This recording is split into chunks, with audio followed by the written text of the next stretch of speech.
If everyone could stand and join us in the Pledge of Allegiance, we'll start the meeting with that. Okay. Do one of the Girl Scouts want to lead us in the Pledge of Allegiance? Ooh, no pressure. Ooh, no hand? No one? All right. I pledge allegiance to the flag of the United States of America and to the republic for which it stands, one nation, under God, indivisible, with liberty and justice for all. Thank you. That flashing light's gonna kill us. What flashing The exit light keeps flashing. There's a flashlight. Okay. All sees it. What flashing light are you referring to, my friend? It was flashing. For those who are going off the agenda, items 1, 2, and 3 are complete. We're going to either go into an executive session either at the end of this meeting, which we won't come out of at that point, and then, what'd she say? We won't return. We won't return, yeah. And then, so we're going to go on to item number 4, which is acceptance of our minutes. And I make a motion that we move to accept and approve the meeting minutes of April 17th, 2018, as shown. I'll second that. Second, thank you, Melissa. Does anybody have any questions or concerns about the minutes of April 17th? Okay, all those in favor of acceptance? Thank you. Next is the minutes of April 24th, and I make a motion that we move to accept and approve the minutes of April 24th, 2018, as shown. Do we have a second? I will second. Okay, so we've already lasted longer than that meeting. Anybody have any questions about those minutes of the 24th? Okay, all those in favor? I thank everybody very much for that. All right. Item 5 is the correspondence. This week's correspondence goes A through J. I make a motion that we accept the correspondence as shown, items A through J. We have a second. Second, and a couple comments real quick. Okay? On A, Andrew, on the minutes for level 1 water conservation restriction, are the acceptable uses defined by the state, or is that defined by us, the town? I believe they're defined by us. I'm not sure if level 1 is a state designation or not. Aaron McCloskey, our DPW director, is going to be here shortly, and he would be more definitive than I on it. Okay. Thanks. And the second part was, do we have any reasoning behind Bill Gauze stepping down from the planning board? I don't know. I believe it was work-related, Okay. That's it, paid work. Mr. Chairman? Anybody How's else? that going on? Any questions about the correspondence? All right, all those in favor of the correspondence? Thank you. The consent agenda consists of 3 items tonight. And I make a motion that we approve the consent agenda, items A, B, and C as shown. For a second. Second. Thank you. Any questions about the consent agenda items?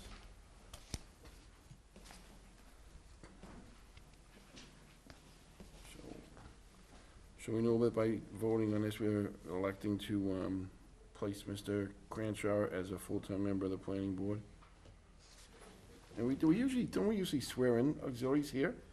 Haven't we done it in the past or no? Because he's an alternate member right now, and it's only until June 30th. In He's addition, talking about the No, police the officer. police officer. Oh, the police officer. He is actually a dispatch worker, Oh, okay. and they're just giving him this added step. he's a town employee. He's going to be allowed to do private details. Okay. All right.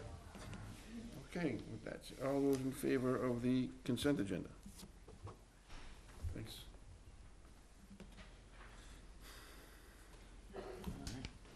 Okay, so, one thing we didn't have on here was, before we get to the Girl Scouts, was public comments. Does anybody have any public comments this evening? Okay?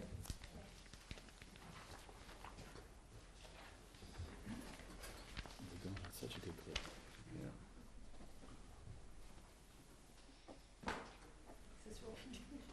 Yeah? Is this public comments, or Thank is you. this an actual session on the agenda here? I have no idea. Hi, I'm Barbara O'Brien, 18A Silver Hill Road.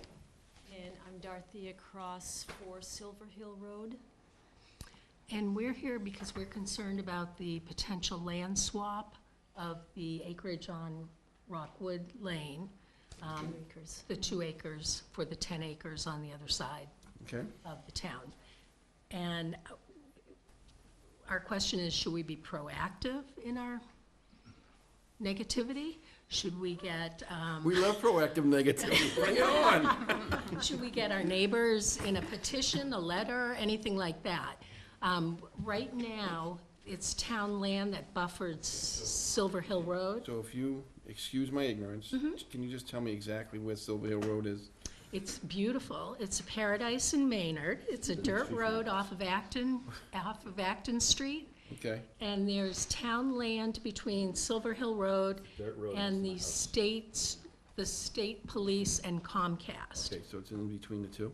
Right. Yeah, and right now we're dealing with like horrible noises from the state police and Comcast with their dumpsters being picked up and dumped, bang, bang. Right. Monday mornings at 5 o'clock. And I've talked to the engineers at the building, the dumpster company, Board of Health. Nothing's been done to stop that, and I understand it's a noise pollution I'm thing. sure that, I would suggest that, that's one issue that we can deal with right away, because I'm pretty sure that there's some sort of regulations that require that not take place before 7 AM. Well, If I may, but that's and been done many, many we've called times. them, Just if I could hold you up for 1 second, because I'm a neighbor of both of these young ladies here. I've had a discussion multiple times with the former town administrator about that problem. And it goes away for a couple weeks and it comes right back. Okay. For me, it's Alright. usually Tuesday morning. So, yeah, it varies. yeah. Yeah, More they than need a that. rubber Give it a mat. shot. So, And then I would there's, say that, proactivity is probably not a bad idea. okay, Although I think based on our last discussion with the gentleman that represents them, the lawyer, Mr. Bonacani, that we're a long way from anything Okay. taking place or anything happening. At least, and if anybody on the board feels differently after the last meeting, by all means, speak up. But, yeah, I think that there's, you guys absolutely have the concerns, and we'll hear them, certainly. We're a long way from making that swap for a lot of different reasons, and we have just had that initial discussion. The last time we asked him to go back and get us some information as to exactly what the plan is, and, part of the discussion that we had last week was, well, we don't know. Well, you're going through all this trouble without knowing, which is a little concerning, because if, why we want to, give that up, then someone else owns it, and we're limited to what we can do right. in the future. So, yeah, by all means, I would say, get the neighbors involved if that's Okay. the flavor of the neighborhood, and it sounds like it has been and is. Yeah. So, There are also 18 new houses in that area as Yeah. well. well, And this has gone on, I've been there for 20 years, and it's also the fan on top of the building, their whole heating and system, so, It sounds like we live on 128 when their air conditioning and heating turns on. They need some sort of buffer on their roof. And I've tried to address that with the building manager, and nothing has been done. Sounds very familiar. and I- okay. If I just may clarify one thing, it's actually Rockland Ave where the land is. It doesn't abut Rockland. Silver Hill. right. No, So it it's runs directly parallel. across the street, yeah. Yeah, it Right. runs Across the parking parallel. lot. It's So that just- knoll, yeah. isn't it? Yeah.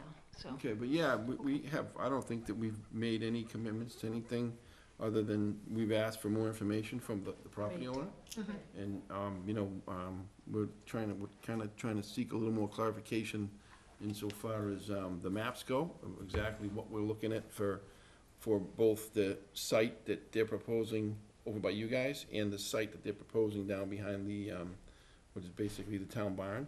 Yep. So, yeah, we're a long way away, but certainly, we're not, we certainly want to hear what everybody has to say before we do it, just like everything else. So we're not And is going there- without it. Department in the town that we should be talking to about the noise pollution? Yeah, Mr. Chairman, I was going to ask to have these women and others from Silver Hill Yep. contact my office, the town administrator's office. It's the first I've heard of the noise pollution. Come visit. Well, no, I'm not doubting it. I haven't heard. I'm new Hey, a in the couple role. minutes in paradise in Maynard? Yeah. Better show tomorrow. Selectman Donovan mentioned that it sounds familiar. He Would it also be lives helpful? nearby, but we've had a similar issue in another property in town Okay. where we recently had to address noise pollution from rooftop air handlers. Okay. So we'll be happy to look at this. Do you need I haven't heard, signatures? no, I just need to get more details and we can do it outside of this meeting, but Okay.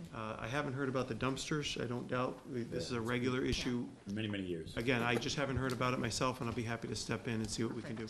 That would be great, thank you. Can I ask you both, Yeah. was the first that you heard about this potential land swap by reading the paper or watching last meeting?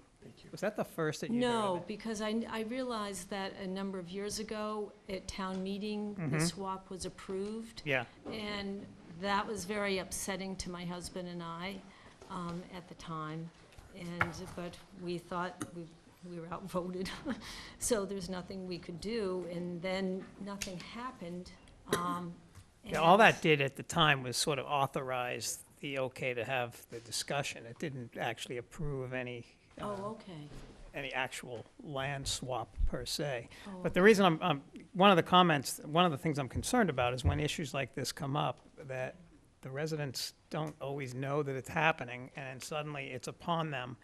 So I think it's great that you and your neighbors are aware that this is going on, and But that's it- why, More recently in the paper. I think Yeah, it was in the it's- paper, I don't know, several months ago or something. We get the journal. as with any issue, I encourage people to, to rally if that's something that's important to you, and certainly reach out to us and with your concerns and everything else like you've done. I think that's the way the system works, so. It was an agenda item Good. at the last selectmen meeting. We discussed it It was. for a good 25 minutes or so. Well, he was here for a little bit, Yeah, yeah. yeah, so. The land swap in particular. What his idea, well, I shouldn't say his, what the property owner's idea of the land swap would be, and the benefits that they would be for the town for doing such. And there was many questions asked by the board, quite a few asked by myself as well, on the benefits of the town, so. So we will rally. I would, yeah, Absolutely. those 18 new houses, plus you have the marble farmhouses right there as well, which are, They're there, and then the new condos at the end, 129 Acton Well, I Street, would- those new yeah. condos. Yeah, I would rally, and definitely, reach out to Andrew's office tomorrow, Yep. or whenever, and just, go the dumpster noise and the air conditioning noise and stuff, because those things, we've had the air conditioning noise on the other side of town, and there are strict guidelines as to when people can be unloading dumpsters and stuff throughout town, so, Great, especially when it's Thank you. abuts a residential neighborhood. yep, Thank you. okay, So we great. appreciate you coming in, have a nice night. Thank you, you guys too. All Thanks right, for serving the town. Okay. Oh, you're welcome. Okay, the next agenda item is the Girl Scouts. An update with the Girl Scouts on the project we saw, when did we see that, December? So, okay, really cold out back then. you guys are up again. Yeah, we won't bother you after this, we promise. No, it's okay, no bother. I'm telling you, you guys still have the #1 presentation of all time. We have another presentation for you. Okay. Here it comes. Great, thank you. First of all, thank you for having us back. We know this is a busy time of year for you. We wanted to mention that 2 of our Girl Scouts are not here tonight. Mia Carroll and Megan Grunstrom are at a dance rehearsal, but they have had a lot to do with this Bronze Award project. The last time we were here, the troop presented on 5 possible improvements to the rail trail. And they were torn because they liked all 5 of them, but unfortunately, we couldn't do that this year. So we have completed 1 project, and we're in the process of another. So the girls are each gonna come up and say something brief about the project. Okay. After our December meeting, our troop was featured in Beacon Villager News article about our rail trail ideas. Bio Pet Vet Labs, a company based out of Tennessee, read our article and reached out to our troop. After several conference calls and discussions, the company offered to donate 2 pet waste stations and 8,000 bags for our dog waste station proposal. Due to a very successful cookie sale season, troop purchased more than 2 waste stations with our cookie profits. All 4 stations and cases of bags have been delivered to the Maynard DPW. These stations will be installed within the next few months. We hope this helps eliminate the dog waste issue for our community. The troop is currently working with the Maynard Fine Arts Theater to create a public service announcement. This will play before movies, informing the public of the locations of these waste stations and the importance of keeping our environment clean. Once the dog waste stations are installed, the troop would like to arrange a ribbon cutting ceremony. We hope this could include our troop and their families, members of the Board of Selectmen that are available to attend, and some of Maynard's four-legged friends. Our final community project for our Bronze Award will be a Bike Safety Day. In recent months, the troop has been coordinating with Lieutenant Noble from the Maynard Police Department. Our Bike Safety Day is scheduled for Saturday, June 30th from 9 a.m. to 12 p.m. alongside the Maynard Farmers Market. Flyers will be distributed to schools and around town to invite the community to attend. We are happy to say that the planning is going well. We have recently reached out to the Maynard Farmers Market to work out the details of the bike safety location. The troop is planning several activities for that day. There will be fake tattoos, bike safety coloring books, helmet and bike decorating, and helmet checks and safety rules presented by the Maynard Police Department. The day will end with a ride on the trail led by a Maynard police bike officer. We are excited for this special day. So thank you very much for having us again, and we wanted to find out if there was anything that you needed from us in order to complete the Bike Safety Day, a permit, a special permit, anything like that. I don't think so. I don't think so. And Aaron is here. We want to say thank you to Aaron. We worked with him getting the specs to the DPW and getting the approval for the pet waste station, so thank you. You guys could just let us know when. I'm sure that most of us will be happy to attend your ribbon cutting ceremony, and you also could, if you want, reach out to Representative Hogan. I know she enjoys those type of activities, and I'm sure she'd attend as well if her schedule allows. So now I look forward to it. And again, you guys, this is a phenomenal presentation you guys have given us. We have a lot of people that come in here, businessmen and businesswomen, and people from all other walks of life that don't give us nearly as professional presentation as you guys have made. So we appreciate it. And I, for one, look forward to seeing the ribbon cutting and the Bike Safety Day. So Girls, thank you very much. How cool is it that a company from Tennessee heard about your plan They did. and They contacted picked it you? up That's really, from the Beacon Villager somehow. So. yeah, Very cool. that's really neat. Congratulations. Congratulations, girls. Thank you. Okay. Thank you. I'll bring my 3 dogs. Oh, God. Bike path isn't ready for those boys yet. All right. Motions. Okay, motions, review of the motions for town meeting. They look good.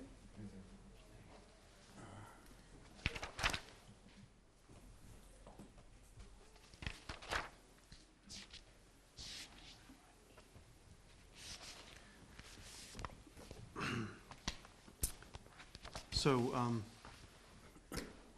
the amendments for, the motions for the town meeting, we've done preliminary assignments, and we're just looking to sort of fine tune a couple of last pieces. Excuse me. I can just walk through them as quickly as possible, or just the ones that we really need to talk about. So, Option B. What's 18? What is 18? 18 is a special education. So, Article 1 is going to be presented by the applicant. It's the citizen's petition. We don't know the name of the presenter yet. It's either going to be the actual applicant, the legal applicant, or it's going to be his attorney. Most likely his attorney, but we just haven't confirmed it. We've assigned others, as we had discussed at a previous meeting, and as you go through them, there's still time to change if somebody would prefer not or prefer 2 specific ones. But those that don't require much discussion, we can just sort of whip through until there's others that there's still a question about. We were going through these, and do we at this point, and, I know, well, do we at this point, Andrew, have a full list from FinCom as to what their view is on all of the articles? Whether they approve or disapprove, or are they still working through questions on some of the I articles? believe they're still working on them. They have a meeting scheduled on the 14th, if I'm not mistaken, and then that would be their final chance to make changes or recommendations. None of them, of course, will be printed in the warrant, but we Right. would have that information in advance. Next Monday is a week before town meeting, right? That's right. Typically, they have their public hearing, but they That's don't the one. vote that evening typically, but maybe they are planning on it. Well, perhaps they took their final votes last night. They have been going through some of the articles and voting on them over the course of last night's meeting and the meeting before. I don't know, I did not stay through the entirety of the meeting, so I'm not sure whether they closed out voting on all of the articles. But my reason for bringing that up, and I don't know when we want to have this conversation, whether we want to have it now or whether we want to have it in board member comments, but there was extensive conversation about Article 17, the fire station design build, and coming out of last evening's FinCom meeting, the vote was recommending. The motion was to recommend. 2 voted in favor of that motion. 4 voted against that motion, so the motion failed, meaning that they would not recommend. I have a lot of concerns about knowing that there are a lot of questions that the town will have about this article in general. I believe that having a split between the Board of Selectmen recommending and Finance Committee not recommending might put in jeopardy the likelihood of how the vote would go overall. I don't know, Ron Calabria is here. He and Chief Stowers presented to FinCom last night. I don't know whether there is, the extent to which there is still room, and Ken, if you want to respond, still room to present additional information to FinCom where they might reconsider their vote, whether with it being a 4-2 split, whether that's immaterial and their vote will stand. And then from that, whether or not there are implications that we as the board need to consider, i.e., if the motion does go to the floor, if it fails at town meeting, are there any restrictions on putting the same motion forward at a future special town meeting again? There was one question about, if it fails at town meeting, you can't put the same motion forward for X number of months or et cetera. I don't know whether That's only true for a zoning article. Okay. For, So some So, twists on a zoning article. So there's an awful lot in that, and I'd like to defer to the chair for a moment, since we're on a specific agenda topic. I Yep. think this is a really important discussion, but it's not not about directly the related to this particular assignments, agenda. yeah. But I think we need to Other have than it unless it's too tonight. difficult and maybe I don't want to be the one to present it. No, Just kidding. no. You're just the one to present it. I'm not backing away, I'm just teasing. But there's an awful lot in what you said, and I Do think you- it is worthy of having some of that discussion tonight. Yep. It's not on here, is it? Anywhere else? No, what Andrew's saying is that whether or not it makes sense for us to just close out the assignments of who will present which articles now, and then we could have the more substantive discussion around Article 17 during board member comments at the end. Okay, that's fine. Okay. So, I mean, I have all these, all the articles in front of us for whatever. They all have names attached to them. I don't see any objection to any of the names on them. There's only a few that don't have names on them, so if everybody wants to just, we can just do this next week. I just assume finish this next week. If anybody, wants to take them, read the warrant articles, and see if there's anything of the ones that aren't assigned, that they want to take them, or if there's anybody that has a special interest in anything that anybody else is doing, just let me know. We'll just finish this up and put the final names to them next week and get it done. Okay, Yeah. with that in mind, could I just suggest the recommendations on 18 and 19? Yeah? 18 is the school sped Yeah. program, and we've reached out to the superintendent for his recommendation of who would be most able to speak to it. If they have somebody who's, I think it'll be Michelle Resendez, but again, if you guys prefer to do the presentation yourself, that's absolutely your purview. And then the next one, number 19, is the inclusionary zoning bylaw. And we're considering having, asking either Bill Crenshaw or myself present that because of our background with that particular bylaw. And then there's two that are unassigned on the sewer and water capital request for financing. And we would recommend either the chair or the DPW director be the presenter for those two. Yeah, that's fine, I mean, that's fine, but that's the type of thing we'll just, yeah, that's fine. But I'm okay with those suggestions, although Terrence has an interest in being involved in the presentation of number 18, something that we, you know, we've kind of been close to for the Absolutely. past year or so. It's a matter of whether or not you're comfortable with the content. Well, I'm Yeah, certainly, And if he is, then he's perfect for it. I certainly think that, you know, Michelle's input would be valuable as well at the same time. If So, they wanna get up and argue for their own, I'm not gonna stand in the way of that, but if we need somebody, I understand what it is, I have been involved with it, not to the point they have, obviously, but, if we need a board member to support it, I'm more than happy to do that, but if they have a plan to actually have their own speaker and their own presentation, by all means. Yeah, it's more the introduction to the town meeting. That, you know, we move the motion, it's presented, and then there's Q&A from the audience typically, and that's one that we expect to see questions on. Some of these are fairly non-controversial and they just get moved through. We could do it the way that, I presume we'll do it again for number 17, and like we did at special town meeting, where kind of Tony and I played off of one another, because I do think there's a value of having a member of the Board of Selectmen stand up first to kick it off, but then having Michelle there to then sort of like either in the intro transition to her to follow up, or have her on hand to answer any specific questions from the floor.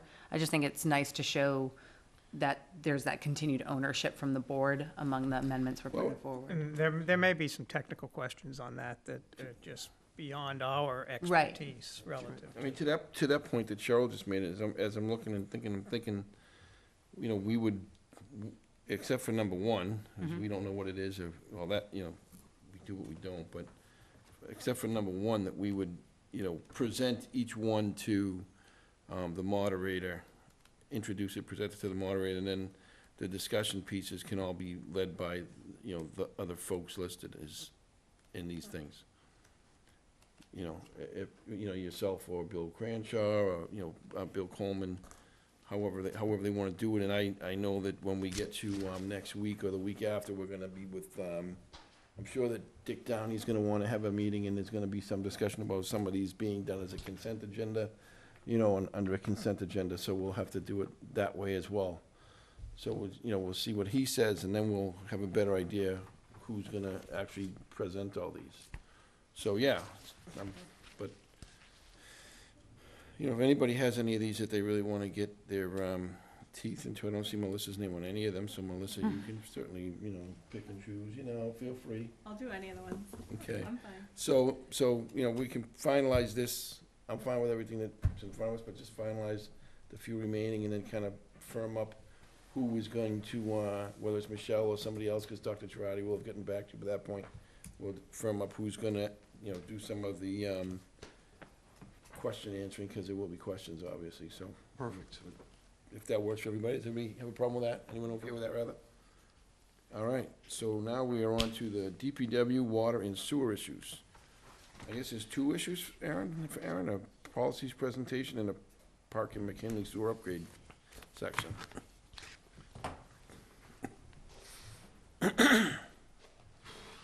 Good evening. Hello. Good evening. Hard to follow the Girl Scouts. I know. The pressure's on. You could have brought a cool map with It's very colors. impressive, though. I love seeing kids present like that. So, good evening. Thank you for having us. Aaron Klosko, Director of Public Works, and Gary McCarthy is Principal Engineer for Stantec and our resident expert when it comes to water and sewer engineering for the town of Maynard. So the first agenda item that you have before you is the water and sewer rules and regulations. So we've put together an amended version of existing water and sewer regulations and a new adoption of of sewer regulations for the town of Maynard. Starting with the water regulations, The last adoption was in 2007. We have some outdated regulations. There's some new rules and factors that we wanted to consider, some new situations that have come up. And with newer technologies and requirements from DEP, we felt it was fitting to update those and get them up to today's standards. On the sewer side, we had looked and through past files and records, and we haven't had any, from what we could find through the town clerk's office or in the DPW office, pre-existing sewer rules and regulations, or any policies and procedures for us to follow under different situations. And more recently with some of the sewer issues that have occurred under, during my time in DPW, the 2 years, you know, we've kind of been following just past practice in past history, and we really wanted to solidify some rules and regulations and how the department was going to handle given situations from time to time moving forward. So we worked with Stantec, also our legal counsel has reviewed both documents.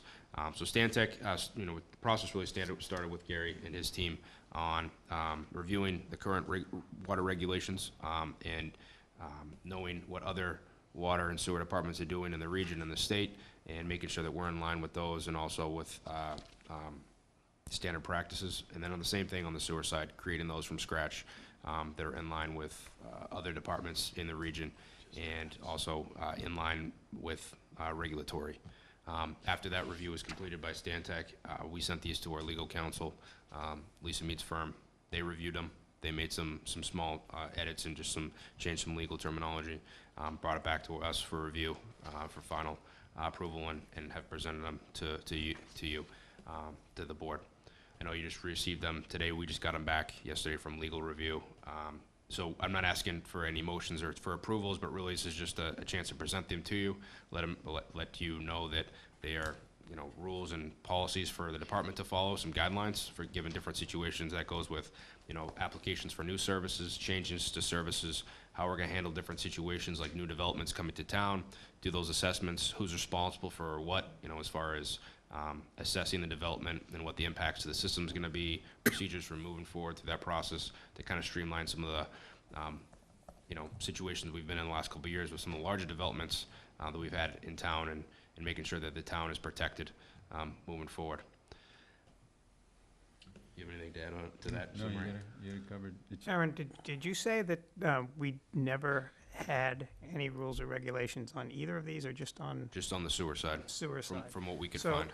with then talking about the water ones specifically, where we have had them, is there any way, and if it doesn't exist, that's fine, but is there a red line version where we can see where things have changed, so that we can then just to make sure there's no substantive changes that we need to know about? Obviously, with sewer ones, There are some substantive changes that the existing sewer or water, the current water rules and regulations about half this length. Yeah. So it's not nearly as much detail.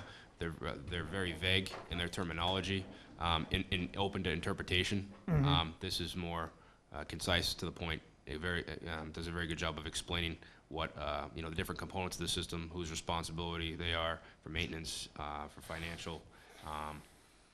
I can get you the copy of the existing ones for your review. yeah, I probably have them somewhere in my files, but Also, yeah, I'd like to be able to contrast and compare, and just so, you know, I have an understanding of what's changed. I'd say that the concept of the old ones are incorporated within the new amendment, but there's much more detail in the new amendment.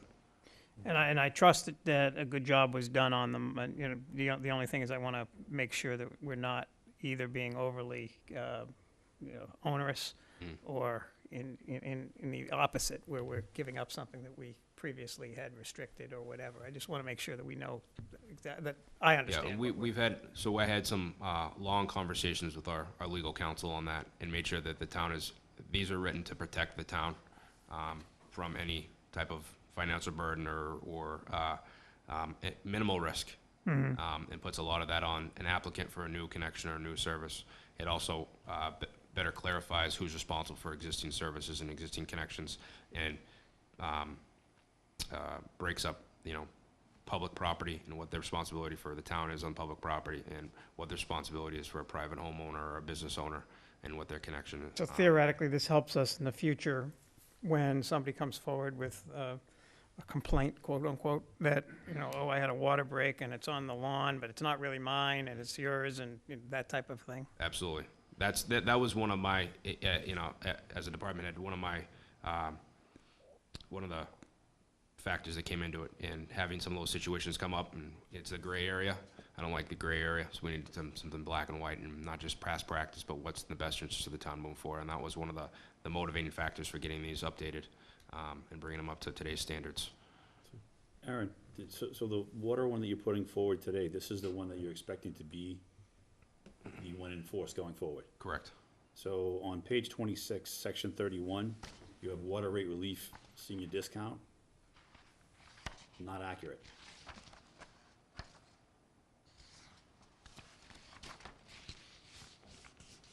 That's the old thing. The board voted last last year to change the policy. Not reflective of that anymore at all. So we need to make sure that's updated. Will do. Absolutely. Thank you for that.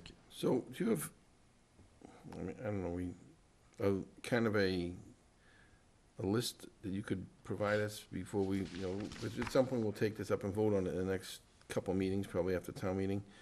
Can you send us a list of the items that have been adjusted or changed since the last edition of this, which was 2016, right? Yeah. Like a couple years. Could you just send us? No, not 2016, 2007.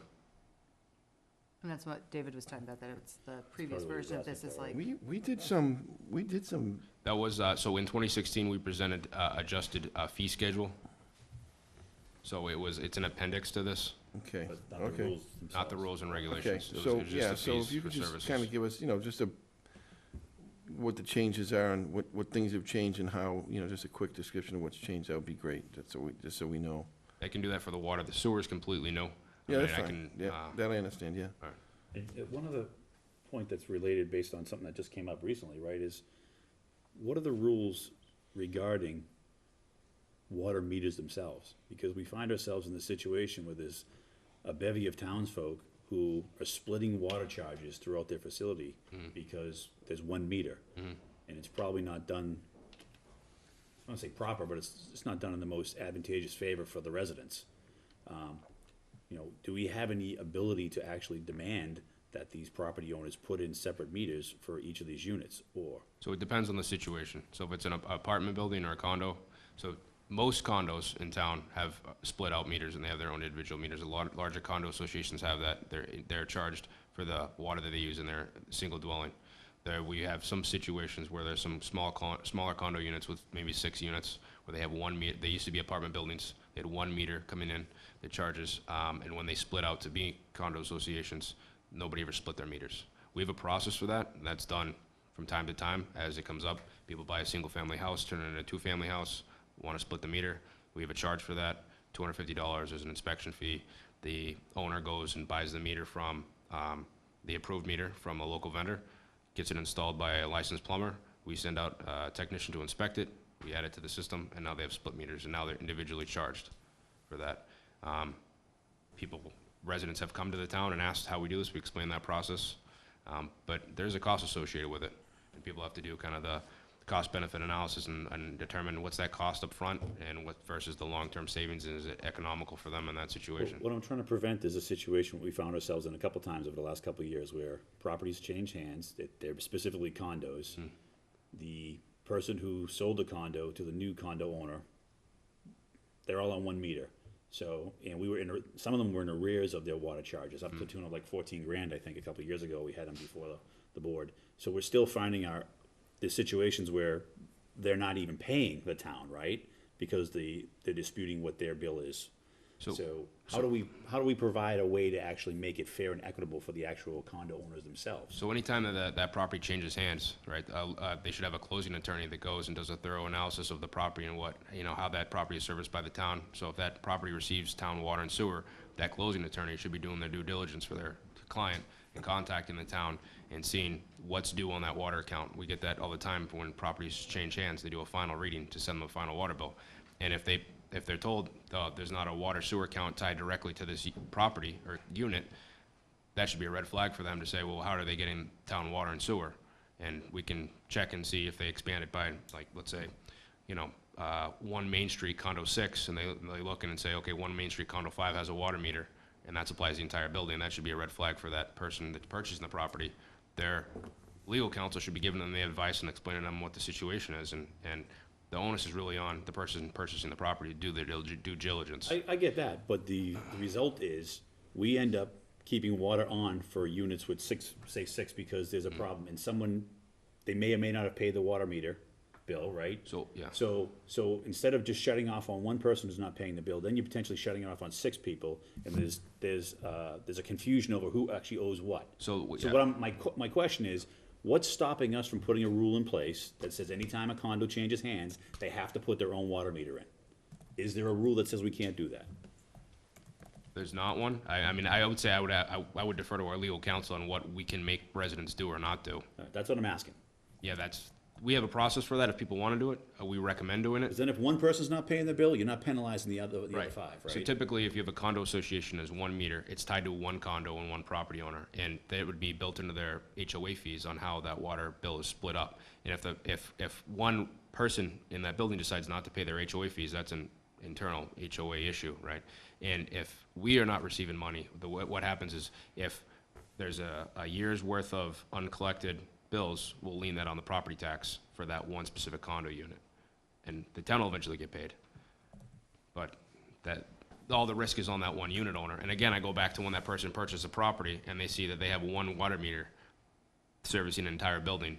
That's a liability that they're taking on, or a risk that that individual's taking on. It's always buyer beware, but the Yeah. reality is that a lot of folks who buy condos are their first time buying a house, and they don't understand all the things that go into it, right? And we try to, we do, I mean, we deal with situations on an individual basis, and we try to help out residents of Maynard as much as we can without potentially being unfair to the other residents of Maynard. We have 4,150 customers. We have 1 customer, 1 account that's got an issue. I have to think about the other customers and making sure that we're just being fair, right? Situations happen, and we have some flexibility to grant abatements as they come up, but we also use our best judgment on that and taking all the factors. Would you mind looking out to town council and just seeing if there's something we could do as a rule for the town? Absolutely. When a developer takes a property and sells it again, it's the condos, that maybe the onus, and it's beneficial for the homeowners, it's beneficial for the town to have individual water meters. I agree. It makes it easier for our department to operate.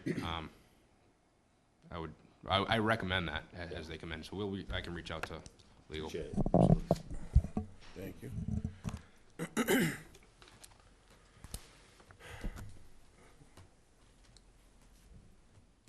All right, so we'll get those, and I guess everyone has them. We can read through them, and then we'll get the list of the changes that you give us, and then we'll, hopefully within the next couple meetings, we'll vote to accept the rules and regulations as they're printed, type of thing. And I'll plan to be at that meeting. That way I can answer any questions that come up between now and then. Right, yeah. I'm not sure when that'll be, probably, within a couple meetings after the town meeting coming up. Does anybody have any other questions about the water and sewer policies that Aaron has presented tonight? No? All right, I guess we're on to Park and McKinley upgrades. So, we worked with Stantec on a sewer assessment of Park Street in McKinley. This started with a citizen petition. There was a resident that came before our selectmen meeting, I believe it was in January or late December, with concerns about the sewer main within the town's right-of-way on Park Street. So we've since investigated that. We started with cleaning the line, mechanical removal of the roots. We did a closed-circuit television inspection of the entire main from Thompson to Sudbury Street to identify, what deficiencies it had. We worked together with Gary and his team to come up with recommendations for that line in that main. We did the same process for over on McKinley Street as well. We had an issue with single residents over there, and we've had some historical issues over the past decade. So we looked at that in a similar fashion. And their recommendations are in the report that was submitted to the Board of Selectmen. So on Park Street, the recommendation is really to line the pipe with it was like a polymer PVC. The pipe itself is in decent shape. It's not collapsed or anything. It has cracks, and what's happened is when those old clay pipes start to crack, the tree roots start to intrude into the the sewer mains, they grow into like what's basically a root ball. There's photos in that report, and that's what creates a blockage. So what happens is from time to time you need to go through and cut out those roots or chemically treat the roots to kill the roots. But if you don't fix the cracks, the roots will still continue to come back. You don't know at what rate they'll come back. So that's what causes those, even with preventative maintenance, occasional backups. And the backups typically back up in the lowest connection, which is usually somebody's basement, washer, dryer, or slop sink. So the recommendation is to line it. We anticipate trying to have that done as a project this spring or summer. One of the annual town meeting warrant articles for the sewer improvements, it's $1 million borrowing authority ask to be paid out of our operating budget. That part of that project will be to line that entire length of Park Street, as recommended in this report, and also to complete repairs on McKinley. On McKinley, we found some sections that were collapsing that we needed to replace. Also lining an area that goes through, there's a bridge over a culvert, and we'd just be lining that section. Is this where McKinley is? Is that affecting those people on Hayes Street that have the sewage backup? Is that Yes. the same pipeline? Okay. That's that. So would that solve that problem for all those residents? It's one resident that we received the complaint from. Happened multiple times though. Okay. And that is that one that you probably heard about a few months back in the fall. Right. Okay. So what we're finding is there's a sag in the pipe. It's a low line area as it is. There's not much elevation difference from their service connection to where the main is. And that's where 129 Parker Street actually flows right by, which we'll talk about in the next agenda item. But so they have quite a heavy flow that rushes right by that intersection. Was on Hayes and McKinley. Mm-hmm. And so what happens is if we have like a large grease slug or something that backs up, and this is we found some of this out too when we did our 129 Parker Street sewer analysis months ago, that due to the piping size, it's an 8-inch diameter, it's not large enough to accept the current flow and the expected flow, so we're getting the manholes were back charging up. Yeah, they were surcharging Through the back, the manholes, and when that flow would start to flow downstream again, we'd get large slugs of grease that would potentially get clogged in the sewer main, and that creates a backup, and that house is the first lowest point, and so that was the house that continued to get backed up. That property has a couple of backflow preventers, but like anything else, mechanical things can fail if not maintained, and you end up getting a backup in the house, so. Through some more investigation on the side streets, we found a collapse in some area that we need to repair before it starts affecting other customers in that area. So pending town meeting approval for that article, we're gonna repair Park Street and some of the other, the I&I work in town that was presented through our previous 4 years of I&I recommendations from Stantec. So that includes the lining of 30 manholes throughout town. Also, let's get to it now. Mechanical treatment for roots on 4,456 feet of 8-inch sewer main in town, and lining of that pipe, and then mechanical treatment of roofs on 1,633 feet of 10-inch main, and then lining of those pipes. And like I said, 30 manhole repairs and lining throughout town. That would total up that ask for the $1 million. And we have maps, and I can supply those maps via board docs, PDFs of all the areas that we anticipate on completing those repairs. It's quite a bit of town. A lot of it's in the presidential range area of town. Railroad Street, Florida Road.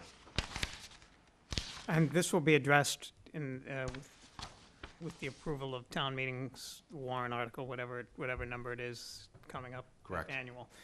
For that presentation, and I don't remember whose name was associated with it, but for that presentation, can you have prepared an actual street map that can go up to show the actual? Yeah, I have a listing. We met earlier today, discussed the slides that we're gonna prepare for a town meeting. We're gonna have some slides that are gonna list line items and costs associated with them for the linings. The map, we can put up a map. It might be tough to read, but we can put up a map and. Well, obviously, if it's not gonna be beneficial to the audience, then don't do it. We can do but- a line by line what the street is what we were gonna plan on doing on say, Sudbury Street, we're lining 300 feet of pipe and we're moving routes, and we're gonna do a table. Yeah, okay. That lists the streets with the linear foot of the repairs. Okay. It might not hurt to have a visual, even if it's not legible, but like Okay. something that does the color coding, We can right? do That's that, sort of absolutely. so at least if you have a visual impact of sort of seeing, That's oh, what the $1 I'm million trying will to go get. for this. Okay. So I think definitely still do the line items so people can see the number of streets and neighborhoods impacted. Okay. But then just sort of, not that anyone's gonna necessarily from the back of the auditorium say, there's my street, but they'll at least be able to see, this is the number of different projects or lengths across town The streets. extent of it. The, sure. the two maps that are part of this attachment would be, perfect if they were on the screen, that, Okay. something along those lines. You could do like as, You know, so for shows the example, as a streets, deeper shows what it dive. is, those maps along I agree, those yep. lines would be perfect. Okay.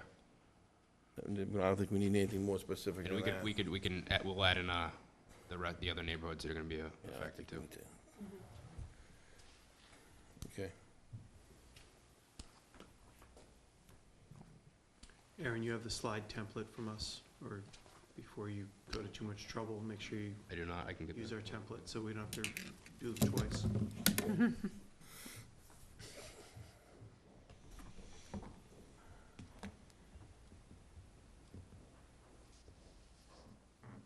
Okay, does anybody have any other questions about those, particular items? I do not. Okay. I think that's it then. We're on to the next item, which is the updates of 129 Parker Street, Mass Works and permitting stuff. So, at the last meeting, Selectman Donovan asked about getting regular updates on projects like 129 Parker Street. And so included in your packet, in the executive content, is a document that we work with on a weekly basis. And I haven't put it on the public side because I'm afraid it's going to create questions that aren't easily answered in a document of this type. But I wanted the board to see the volume of issues on that one project that the staff is working on a regular basis.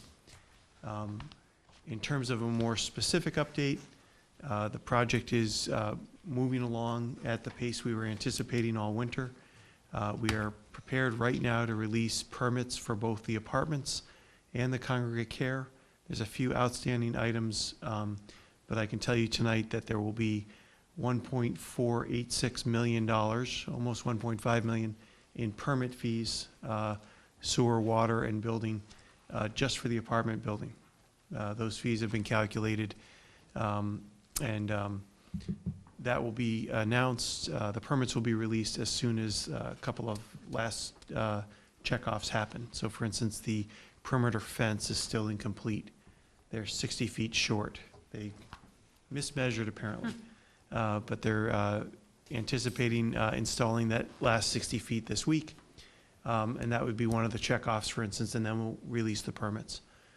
The congregate care facility is probably a week or two behind that schedule in terms of our finalizing the permit. There's some ADA issues. We're waiting for the fire chief sign off, and the food inspector has some concerns about the kitchen stuff. It's routine things that'll get worked out in the next week or two. But again, when those permits get issued, I don't know the exact number on that one, but it's a similar value. It's a little lower because the water and sewer hookups are different for that facility. So in any case, that's all happening in May. We expect to see some paving in early July of the access road. Things like fire hydrants and other emergency measures are already underway in terms of being installed, the underground utility work, because that didn't require permitting. So that's already been happening. I've heard rumors, but is there any update on the supermarket search? I've heard rumors. There's no information that I've been given directly from the owners, but I know that they are actively looking for a tenant for the, I believe it's called Building 10 or Pad 10, in its original configuration. They're still hoping to make that work, despite the presentation they made to us a few weeks back with an alternate plan. Okay. And with that, I want to turn it back over to Aaron and Gary for the MassWorks portion. This is sort of the off-site items related to that project.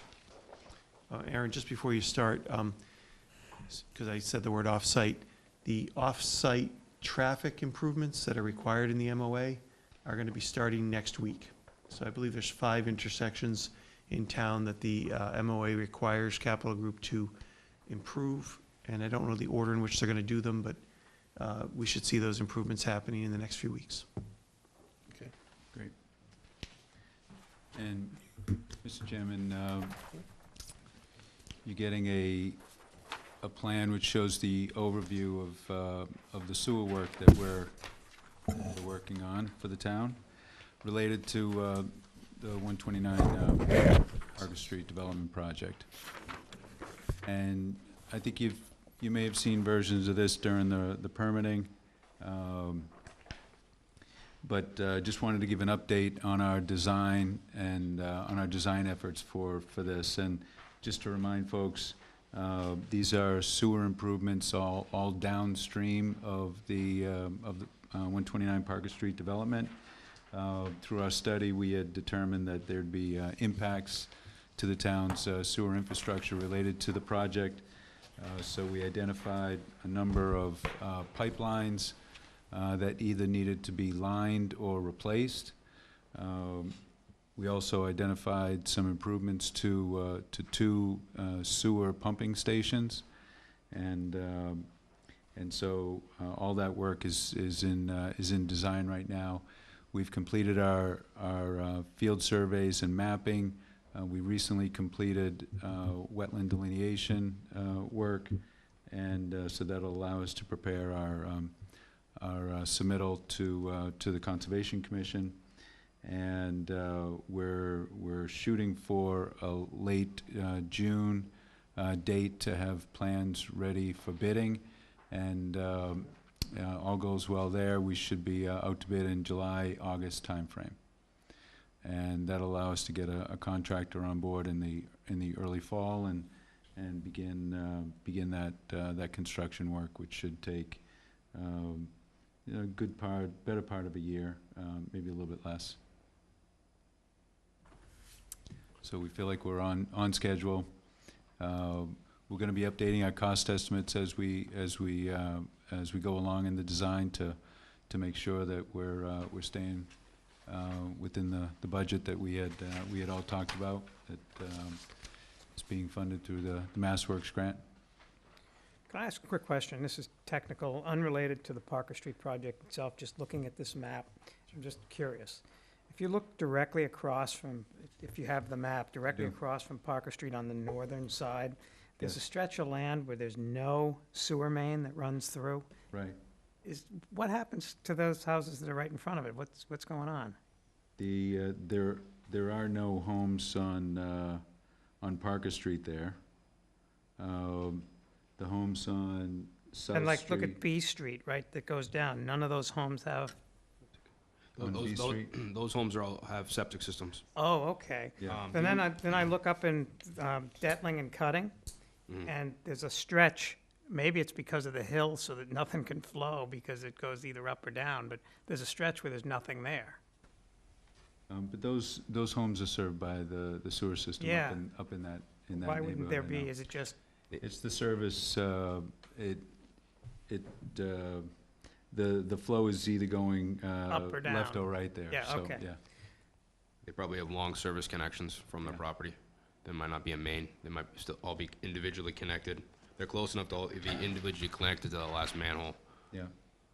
But I think you're right about B Street. The sewer was never extended to that. Yeah, and that explains Field Street too, because I know that they have septic back there. Yeah. It's one of the things they were wondering when this project was first talked about is can they be put on sewer? Yeah. And actually, the new sewer, the proposed sewer rules and regulations have a clause about that and what the process is for, to clarify for residents that want to hook up. Want to upgrade? Mm-hmm. Learn something new every day. Thank you.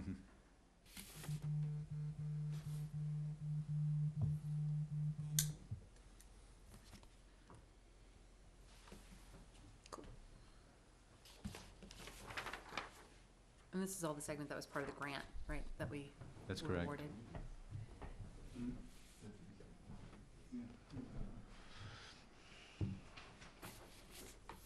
I don't have any questions.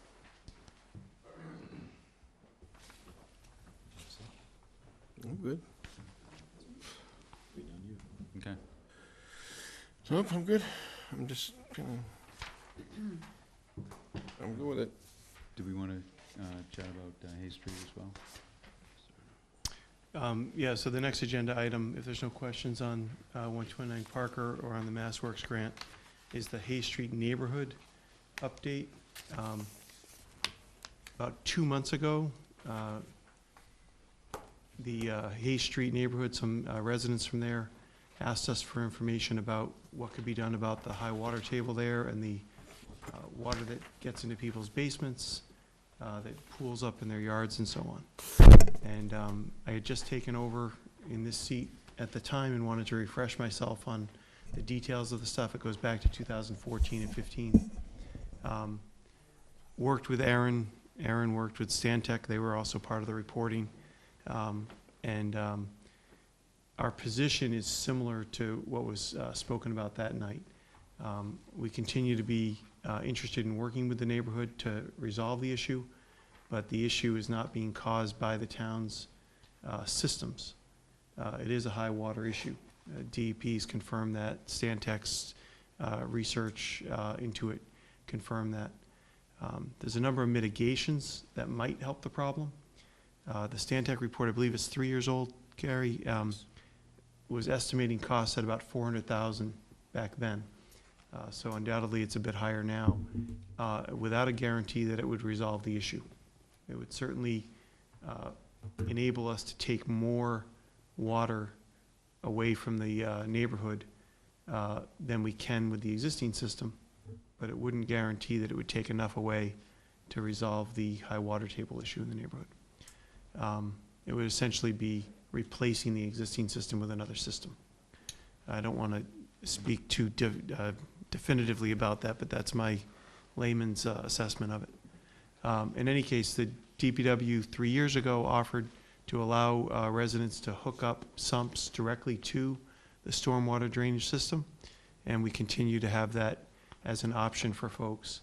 Some folks are sumping out of their basements into their yards, which is essentially creating a circular flow of water back into their homes, are certainly not truly mitigating it. So connecting directly to the drainage system should offer some relief. But as a private home situation, they would have to absorb the cost of that hookup. And I'll let you guys speak more technically about it if I didn't cover it. Sure. No, you covered it fairly well. And just one additional item is, or an update there. One of the recommendations that we had in our original memo on this to the town was we suggested an immediate work to get a crew into one of the structures to remove a significant amount of roots and debris that had accumulated in a drainage structure down near Waltham Street, which is the lower point of the piping system we're talking about. And the town did go ahead and do that work. It undoubtedly improved the capacity of that system by removing that blockage. And I know that the town has been basically just monitoring the situation since that time. So that was done probably almost 2 years ago now. Some evidence that we have that it's a high water issue is that in the summer of the drought, I believe it was 2 summers ago, we had a significant drought season. Anecdotal evidence was that the problems were reduced in that season.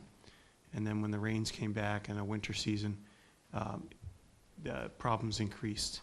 Those situations may not have been universal to that neighborhood, but it was certainly some evidence that we had collected from residents. We had done a survey in 2016, and that was some of the feedback we received. Just as a quick refresher for me, because I was just checking to see if the fees were included in the updated rules and regs, what would the fee be for a connection for a new sewer? So if a resident did want to opt in to connecting a sump pump to the sewer? So the sewer is a separate system from stormwater. Okay, so connection to stormwater. Correct. So we have, the sewer regulations are applicable just to the sewer system. The storm drain connection fee would be something that's not yet established. It's something that we would establish as part of our ongoing development of an MS4 program to comply with our NIPD's stormwater discharge permit. Okay, so That's separate, but we haven't, it would probably be, a water connection is $2,500, sewer connection fee is $3,500. But that's because there's operational costs, so it'd be far less than that. I'm assuming somewhere in the few $100s would be appropriate. Do you know what other towns charge for a stormwater hookup?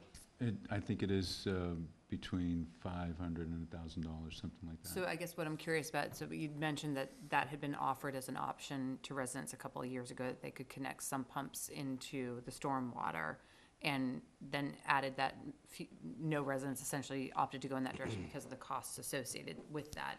Is that because at the time, there wouldn't have necessarily been a fee, and there still wouldn't be necessarily if somebody applied tomorrow, because there's no fee on the Correct. books for it, but the costs of the construction required of it are prohibitive, that the homeowner would have to take on? Is that what the deterrent has been, or do we not know? It's been in different situations. I haven't dealt directly with any residents in Hayes Street who have approached me to ask to connect in my 2 years in DPW. I have in other neighborhoods been approached by individuals who have flooding driveways or take on a lot of water, and we've either worked with them to connect, allow them to connect and excavate out to a storm drain located on the street near their property. The expense is on the resident. You know, we'll come out and we'll inspect it. If there's some road work that needs to be done, we can help out with that. Gotcha. Again, on a situational basis, depending Got on. it. So the way it would work, hypothetically, if there was a fee associated with the if there was a connection fee to the stormwater, the way the pricing on it would work would be that the homeowner and resident would take on the costs of the excavation, et cetera, et cetera. They would pay a fee to DPW to come out to do the inspection. DPW might help if there was some component of that work that infringed upon the public right-of-way component for purposes of connection. That's correct. Got And that would fall in line with the water and sewer regulations in our current practice. Thank you.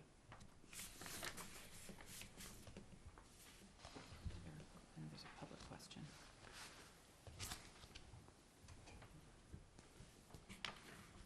Anyone else have any other questions? Well, No, there's one from the public. okay. Yeah, I just wanted to provide an update on this. Some discussion, ongoing about the degree of the pumping, and I can, not speaking for the other neighbors, but speaking from what I observe in my property. I have 2 sump pumps running. I'm sorry, you need to identify yourself and where you're, Yeah, I'm sorry. just because there's people on. My name's Jim Fulton. Actually, if you can come to the the microphone, because they microphone, can't just- get the yeah, they can't audio hear on you. the TV, sorry. My name is Jim Fulton. I have a property on Hayes Street, and I have 2 sump pumps running consistently, and they're cycling, averages a pump out on the long end every 7 minutes, both of them. And it goes year-round. So summertime drought, it never stops. The issue, we're talking about relative to the fee, I do remember that discussion coming up. And, I mean, myself, I don't care. Whatever it takes to solve the problem is something you deal with. But I don't remember anybody, discussing with neighbors. I mean, it never came to me on my end about, would you be willing to pay this amount of money or that amount of money? That subject never came up. It was just something that was presented open-ended, and it was left there. Certainly, I don't think any of the neighbors there would expect that, the town would absorb that expense. That, certainly wouldn't be reasonable. I don't know the degree of, what the evaluation of the system is, and you have 2 components to it. You have a culvert that's running behind some properties on the even side of the street, and then you have the storm management drain system, which is in the street. And the storm management drain system catches the runoff. It's the low point. Hayes Street is the low point for the entire neighborhood. So when you have Arthur Street, McKinley Street, Harrison, all of that water runs down to Hayes Street, and your storm management system is exclusively on Hay Street, so it's picking up that water. As I look at it, the pipe that transfers the water through Hay Street is only a foot and a half below the surface of the street. Then you have drainage sumps in there. The water is always pooling in the drainage sump. So I mean, and I'm not an expert in it, but it leads me to believe that the water that I am pulling out of my basements, putting into the sump, okay, is doing the same thing as putting it on the lawn. It's recycling into the water table. So, and you know, bear in mind that this is a drainage system that was probably put in by the mill system 100 years ago. So, and I don't know if it's brick and mortar, or how that would be constructed, but it would seem to me that the integrity of that drainage system, pulling that water through Hay Street out to join the culvert is critical. And the fact that that pipe is only below the surface of the street, it's only moving water through there, when you have a really, heavy storm. Otherwise, all of the water that's being dumped into the drainage sumps is just pooling there. So when I look in there, when I look into that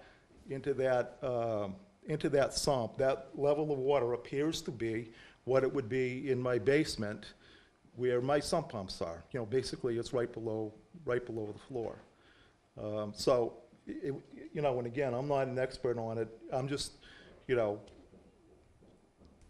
and I don't know what the expense would be, associated with, rebuilding, that drainage line. But that drainage line is catching all of, the storm runoff for the entire neighborhood. Aaron, is that what you were alluding to in terms of the study that had been looked at several years ago, was looking at this drainage section? That's right. And the view being that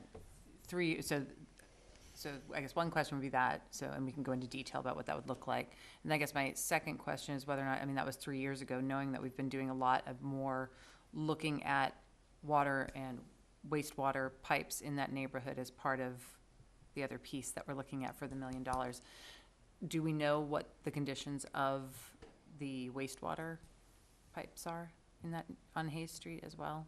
Of the sewer, yeah. Yeah. So so the stormwater would come into the sewer lines. They're two separate they are systems. Two separate, so the wastewater is the sewer system. Yeah. That's what we inspected during the 129 Parker Street project. We have not inspected the drainage system. Gotcha.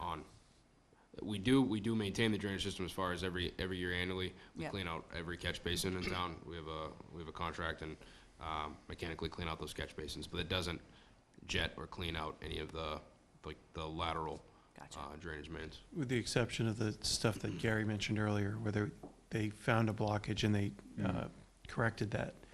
We do know that the water is flowing from the, I guess it would be the southwest side, on the other side of McKinley. We have measured the flow and we see it on the Waltham side. Mm-hmm. So we know that water is flowing out of that neighborhood.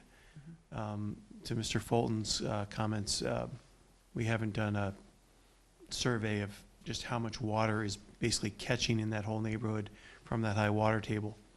But it's not as though it's not flowing. We're not damming it on the Waltham Street side and backing it up onto Hayes. It's definitely flowing out of the neighborhood at some level. And so what you were alluding to is that the analysis that was done 3 years ago with, at that time, a price tag estimated at $400K, which we can be confident would no longer be at $400K. But regardless of that, it was also a project that was at best estimated to be an incomplete solution based on the projections. Was Yeah, that I don't want to speak for sorry. Stantec. I'll change my line of sight to Yeah. Gary. Yeah. I think that's true. We're dealing with a groundwater issue, and the culvert that exists behind the homes, like Mr. Fulton's home, seems to be handling most of the groundwater and moving that groundwater constantly. Whereas the storm drain system on Hayes Street is handling a flow from a rain event. Mm-hmm. And so that pipe has a certain capacity. We had, one of the recommendations we had here, part of the 400,000 was to possibly increase the capacity of that line. The sumps that you referred to are, I'm not surprised at all that you see water there. We want to see water there, because those are areas that debris is able to drop out of the system, so that, so it can be cleaned out periodically by the DPW staff. And then in a rain event, the full capacity of the pipe is available for the water. Right, So, right. As I mentioned, I'm not an expert on it, so I don't understand, that part of it, but, when we do look into it, that water never goes away. There's always standing water in those sumps. And, Yep. and the thing that, of course, we're looking at it from the perspective of, we know there's a problem there, and we're trying to figure out what it is. So when we look into the sumps, and we can see that, that the lateral pipe is, literally, it's right, below the surface of the street. And, it is. and then when we see, what the water table is. So in my mind, I'm looking at it, from the perspective of, I'm seeing a pool of water there that is relatively the same level all the time, and I'm always pulling water out of my basement, and it looks like it's, relatively the same level. And it just clicked with me, a couple months ago that, here I am, I'm pumping water out of my basement into the catch basin, and it's never moving through, the lateral pipe. It's always just going into the pool. So I'm not sure if the pool is just what the water table is. If this thing was constructed 100 years ago, brick and mortar, it's probably, the integrity of it is probably not. If that's what the water table is, that we're recharging the water table, would that make sense? No, any water that you would contribute to the storm drain, which would be on Hayes Street, out in front of your home, would be conveyed down the pipe. The water that you see in the sump just needs to reach the level of the pipe in order to be conveyed down the pipe. So it's not related to the groundwater level. Okay, so what you're saying here is that the water that we're seeing in the sump, you don't believe that that's the water table? That's just the capacity of the sump. It's just always holding water? That's correct. All the time? Yes. Okay. Mr. Fulton, if the water was recharging into out of the system because of a lack of integrity, as you were suggesting, it's a possibility, and it is a possibility, but a measurable amount of, say, a rain event, where we know we had, say, half an inch of rain, we would expect to see a certain flow on the other end of the pipe. Right. We've measured that. Right. And we're getting that level of flow. Right. So anything that is discharging out of the pipe is incidental. Sometimes when it rains hard, okay, the water's coming through that pipe on Hayes Street so strong that it's coming out of the catch basins. It's, it's actually, And that's where Gary's recommendation was to increase the capacity of that pipe for larger events. Okay. But not that it's not able to handle the water. Eventually, the water does go out of that pipe, and the street's no longer flooded. Okay. All right. But you still have the groundwater issue. Okay. That's that rain event issue is capacity on a circumstantial, a timing event. Right. Do you think that the grade of that lateral pipe, the depth of that lateral pipe below the street would be a factor? Well, we were looking actually to increase the size of that pipe. The fact that we are stuck with the elevation that it's at, you're right, it is relatively high there. Right. The idea, and we put in our report that we felt like the improvements would provide some relief, but we weren't confident that it would solve the problem 100%. So the theory that we had was, let's try to increase the capacity of the storm drain system on Hayes Street. Let's try to make sure as much of any rain event actually gets into that pipe. Okay. And maintains more capacity in the culvert behind your home. Okay. And so, because the groundwater is obviously gonna come up in a rain event as well, and it'd be nice to have more capacity in that culvert system to capture that. The culvert's actually across the street from where I'm on the other side. Okay. On the other side. There's a bunch of homes on the, South. on this, it would be the south side, yeah, the right side going down the hill. Yeah. Behind all those homes is the Right. culvert we're talking about. Right. And And So again, I that- think at that presentation, a couple of years, I don't know if it was you who. It was myself and one of my. Okay, one of because my- I think the supposition then was that to rebuild the system actually in the street, there were different scales and scope that you were recommending, and one of them was a patchwork, basically, and then the other one would have been rebuilding the system so that your pipe would be actually in Hay Street, and then the culvert that would be behind the houses would remain as ancillary, more or less, to service those things, but the pressure would be taken off of the culvert. That's correct. That's the plan. Okay. That we've put forward. Okay. All right, great. Thank you. Sure. Thank you. Yeah. And just another note too, if you have that map, that larger map that shows the sewer elevation in Park Street, what that shows, if you look at the south end of Hay Street, you can see that open area just north of where it says Glenwood Cemetery. That's all wetlands, and that all drains into that culvert that's on the even side of Hay Street. So that culvert's actually helping relieve the groundwater issue as it transfers the running water down through the culvert along Hay Street, cuts through an easement, down Douglas, down Powder Mill Road and into the Aspet River.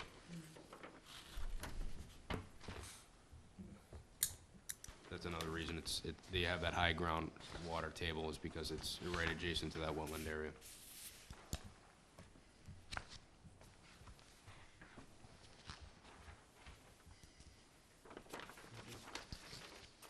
Anybody else have any questions about water presentation?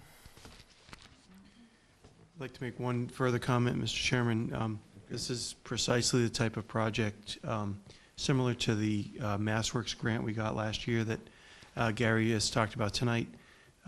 If an opportunity comes along, we've done a lot of the background research, and we would be able to move quickly to perhaps fund something like this outside of what we're able to do with our own resources.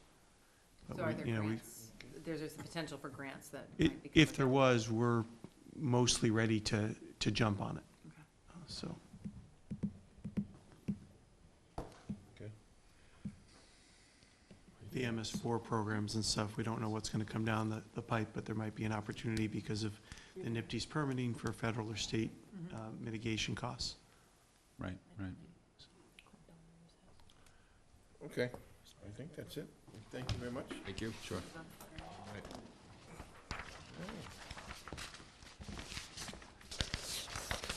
I want to some really exciting stuff, schedules. Thank you. Thanks. Thank you very much. Thanks, Aaron. Thank you. So for the board's consideration, we have in the month of July, two potential conflicts and a recommendation or suggestion that we consider changing the board meeting schedule in July. The first and third Tuesdays are when we meet now. The first one is July 3rd during the holiday week, and that oftentimes is a conflict for people for their personal schedules. And then 2 weeks hence, we have a known conflict with a staff member not available, and it would be a little easier to manage a meeting in the alternate weeks. So a suggestion that you consider changing those meeting dates to the 10th and the 24th. Okay, it's okay with me. Anybody? We know if the other members are, the new elected members, are you gonna be around? I'm not gonna be around that week. Doesn't seem to be fair at the first meeting that, that's okay.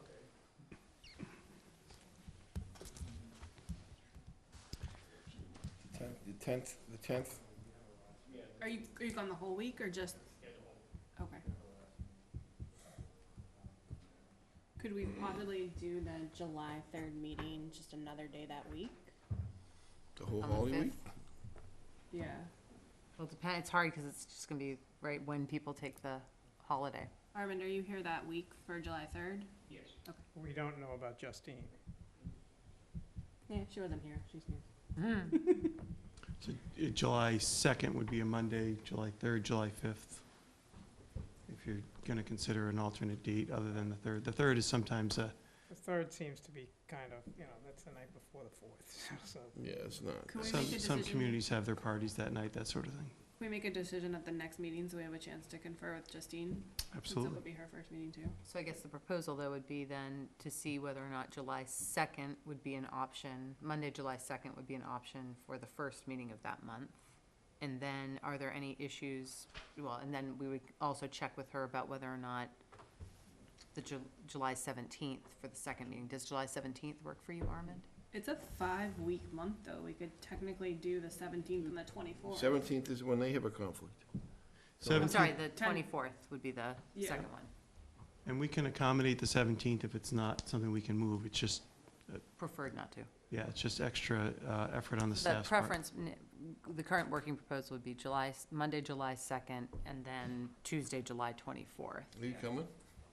Or the, Trying to read this one. I mean, we have the 31st. too Nominate Cheryl available. for chair. All right, so, get him to the 3rd. I think she's staying. No, I don't know, let's see what Justine thinks, and I would suggest maybe we go with the 17th and the 31st. Yeah. Or the 24th and the Or 31st. 17th and 24th, or 24th and 31st. I mean, it's just a matter of We'll consider it at the next one. seeing who's available, which dates is all. So the second item then is a suggestion that the board start looking at their calendars for the town administrator search committee interviews. The search committee is planning on making recommendations on finalists later this month. And depending on when they make them and when our next meeting is, you may not get together again until June 5th. And for a number of reasons, one being that Justine St. John is a member of the search committee. If the selection process went beyond July 1st, she would not be able to vote for the nominee because she's been part of the search committee. She was aware of this during the process, has won the election, and so now it's an issue to be considered. Just curious, is that part of a bylaw or a legal, is there where does that, Yeah, I'm not disputing it, I'm just wondering where it comes up. That came up when we were appointing the committee. Yeah, Because we- that question was asked before she took that seat, because we checked, because she was a candidate. That's right, And so we asked that question at town council prior, and that was the response. exactly. Okay, We're looking at like afternoon. I know we have a days. 30-day requirement or something like that subsequent to the date that they're, Yeah, the ideal thing is to follow the charter, and Yeah. that suggests that the interviews and the decision gets made within 30 days of the names being brought forth. So I'm just suggesting we get ahead of that and get it into the calendar. You probably don't want to do it during a normal board meeting. So the five of you may need to look at your calendars. The, So do we have a Like an ballpark, afternoon, or- though, then of the windows It's up to we're you. looking? Mike Noble was, he was elected the chair of that group, and I spoke to him. He reached out to me last week, and he wanted to present us with the names of the finalists, and he wanted to do that on the 21st or 22nd, which the 21st is town meeting. So I was talking to Andrew about this, just prior to this meeting taking place, and Mike felt as though it needed to be an agenda item. I don't know that it needs to be an agenda item. We can just hand us the envelope, and we just, we'll have it as of that date, and everyone will get copies of whatever's in the envelope within, 24 hours or so. So I'm suggesting as soon as he can get it to us, he get it to us, or when they're ready to get it to us, and then we distribute it. And that's when the 30-day clock begins, which And- is, not next week, but the week after, they'll be done and have it prepared according to Mike. And that's relatively accurate. The one sort of dicey part of it is that the names become public by state law for the posting of the interviews. And traditionally, in processes like these, the names are held in private and confidence out of respect to the way job searches work everywhere in the world. And then when it does become public by state law, it's when we post the meeting for the interview. So if it were done as an agenda item at any meeting, regular or specially called, the names should still probably be held in confidence if you're not prepared to post the interviews promptly. So that's So the I- benefit of doing it as an agenda item. No, I don't think it's necessary for the names to be submitted to the board as an agenda item. Okay. We can certainly clarify that with town council, but I don't think they have been in the past. no, I think they can just be submitted to the board like any other correspondence and just held in confidence. Time that and then announce publicly at the same time that we announce the date for interviews. When we post the meeting, the names of the candidates are part of the posting. Gotcha. Yeah, I mean, So what ideally would we be looking at then for the window of time to do the interviews? Just because with travel and Per- scheduling. per the charter, we have 30 days to interview and make a decision. From the date of the, And Submission, the date Submission. we get the names. which could be as early as the 21st. Yeah, earlier. the week of the 21st and 22nd, yes. And then, you know, as far as how they're conveyed to us, I would suggest that they come in, you know, to Mike. I've had this conversation with Mike that, you know, what do you want? And I said, well, what we want is kind of what the charter requests, and that's 3 to 5 finalists, names, you know, put them in a sealed envelope, however you want to get them to us, but, you know, without any, without any other additional information or biases of that committee, so that there's no bias against or for any of the candidates that they put in the envelope. Those, you know, we get 5 names or 3 to 5 names, and then, you know, we make the decision based on our own interview and research, and that's, So no ranking of candidates, what you say? yeah. From the committee, okay. And then the goal is to have this, regardless of when they submit it, concluded before July 1st in order to be able to have 5 members. That's So, or that's the thing, to weigh, That's right? correct, To because weigh after whether or July not- 1st, you would have a possibility of having a tied vote for candidates, or if you had 4 candidates, the 4 voters could each pick a different one, that sort of thing. Right, okay.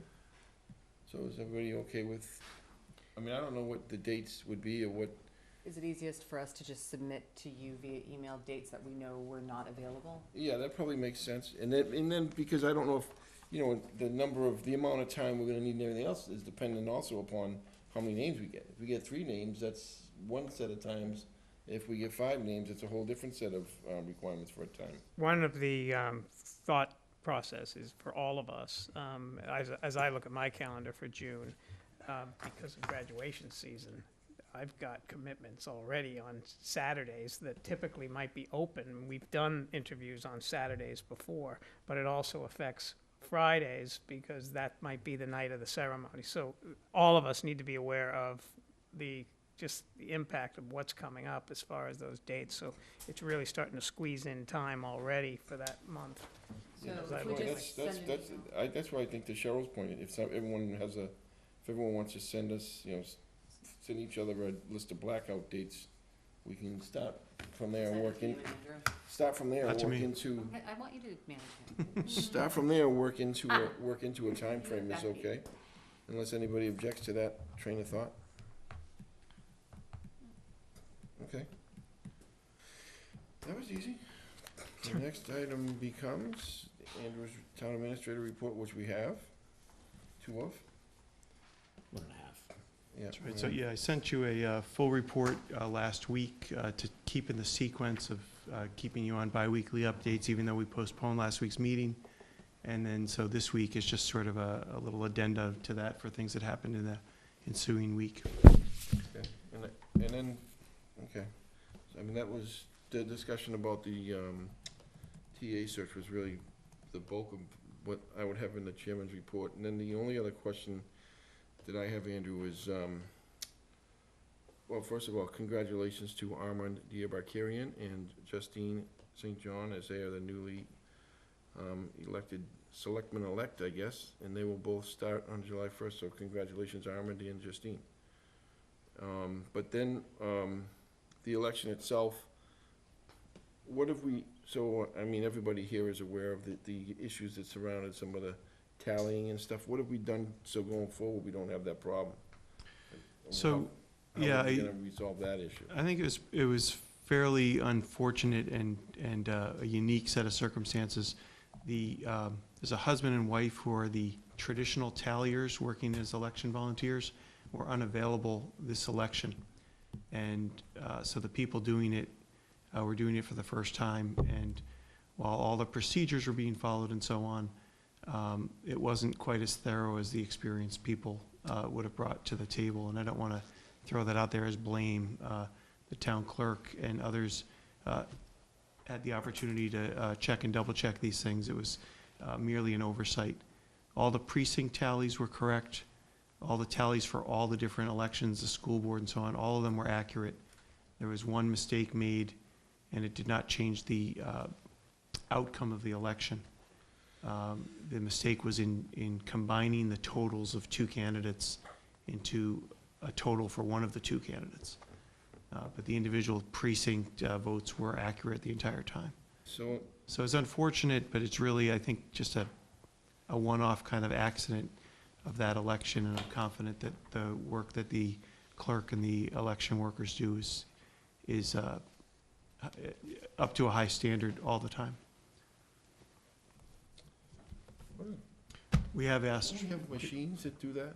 So this is how we were so confident. So we have machines, not only do we have machines, but you probably remember that they're new this year. Yeah. A few that's- months that- ago, that's you kind had of to the question. certify that we were going to use them. And those machines tell us how many votes we have. And so we see that there are, say, I believe it's 715 votes. But there are multiple machines at each of the precincts, so we're tallying each of them. And those are our double checks.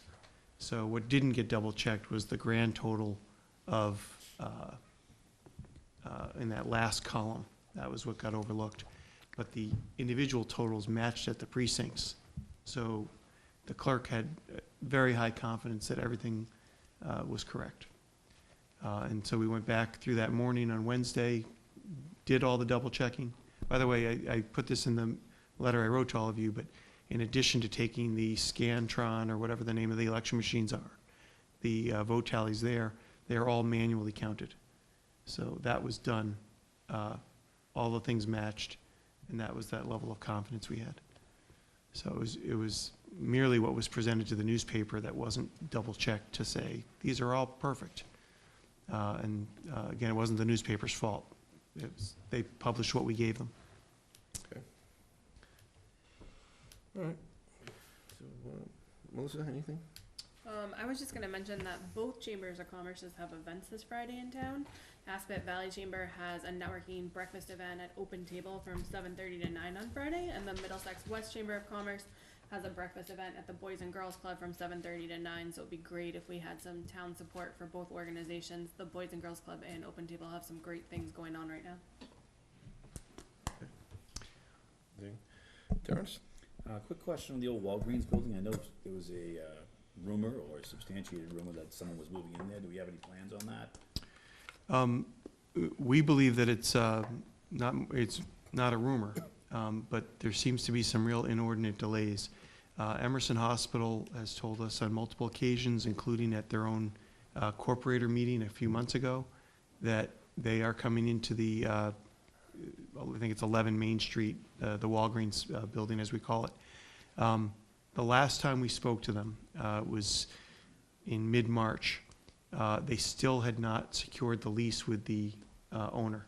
So there's some sort of legal things going back and forth there.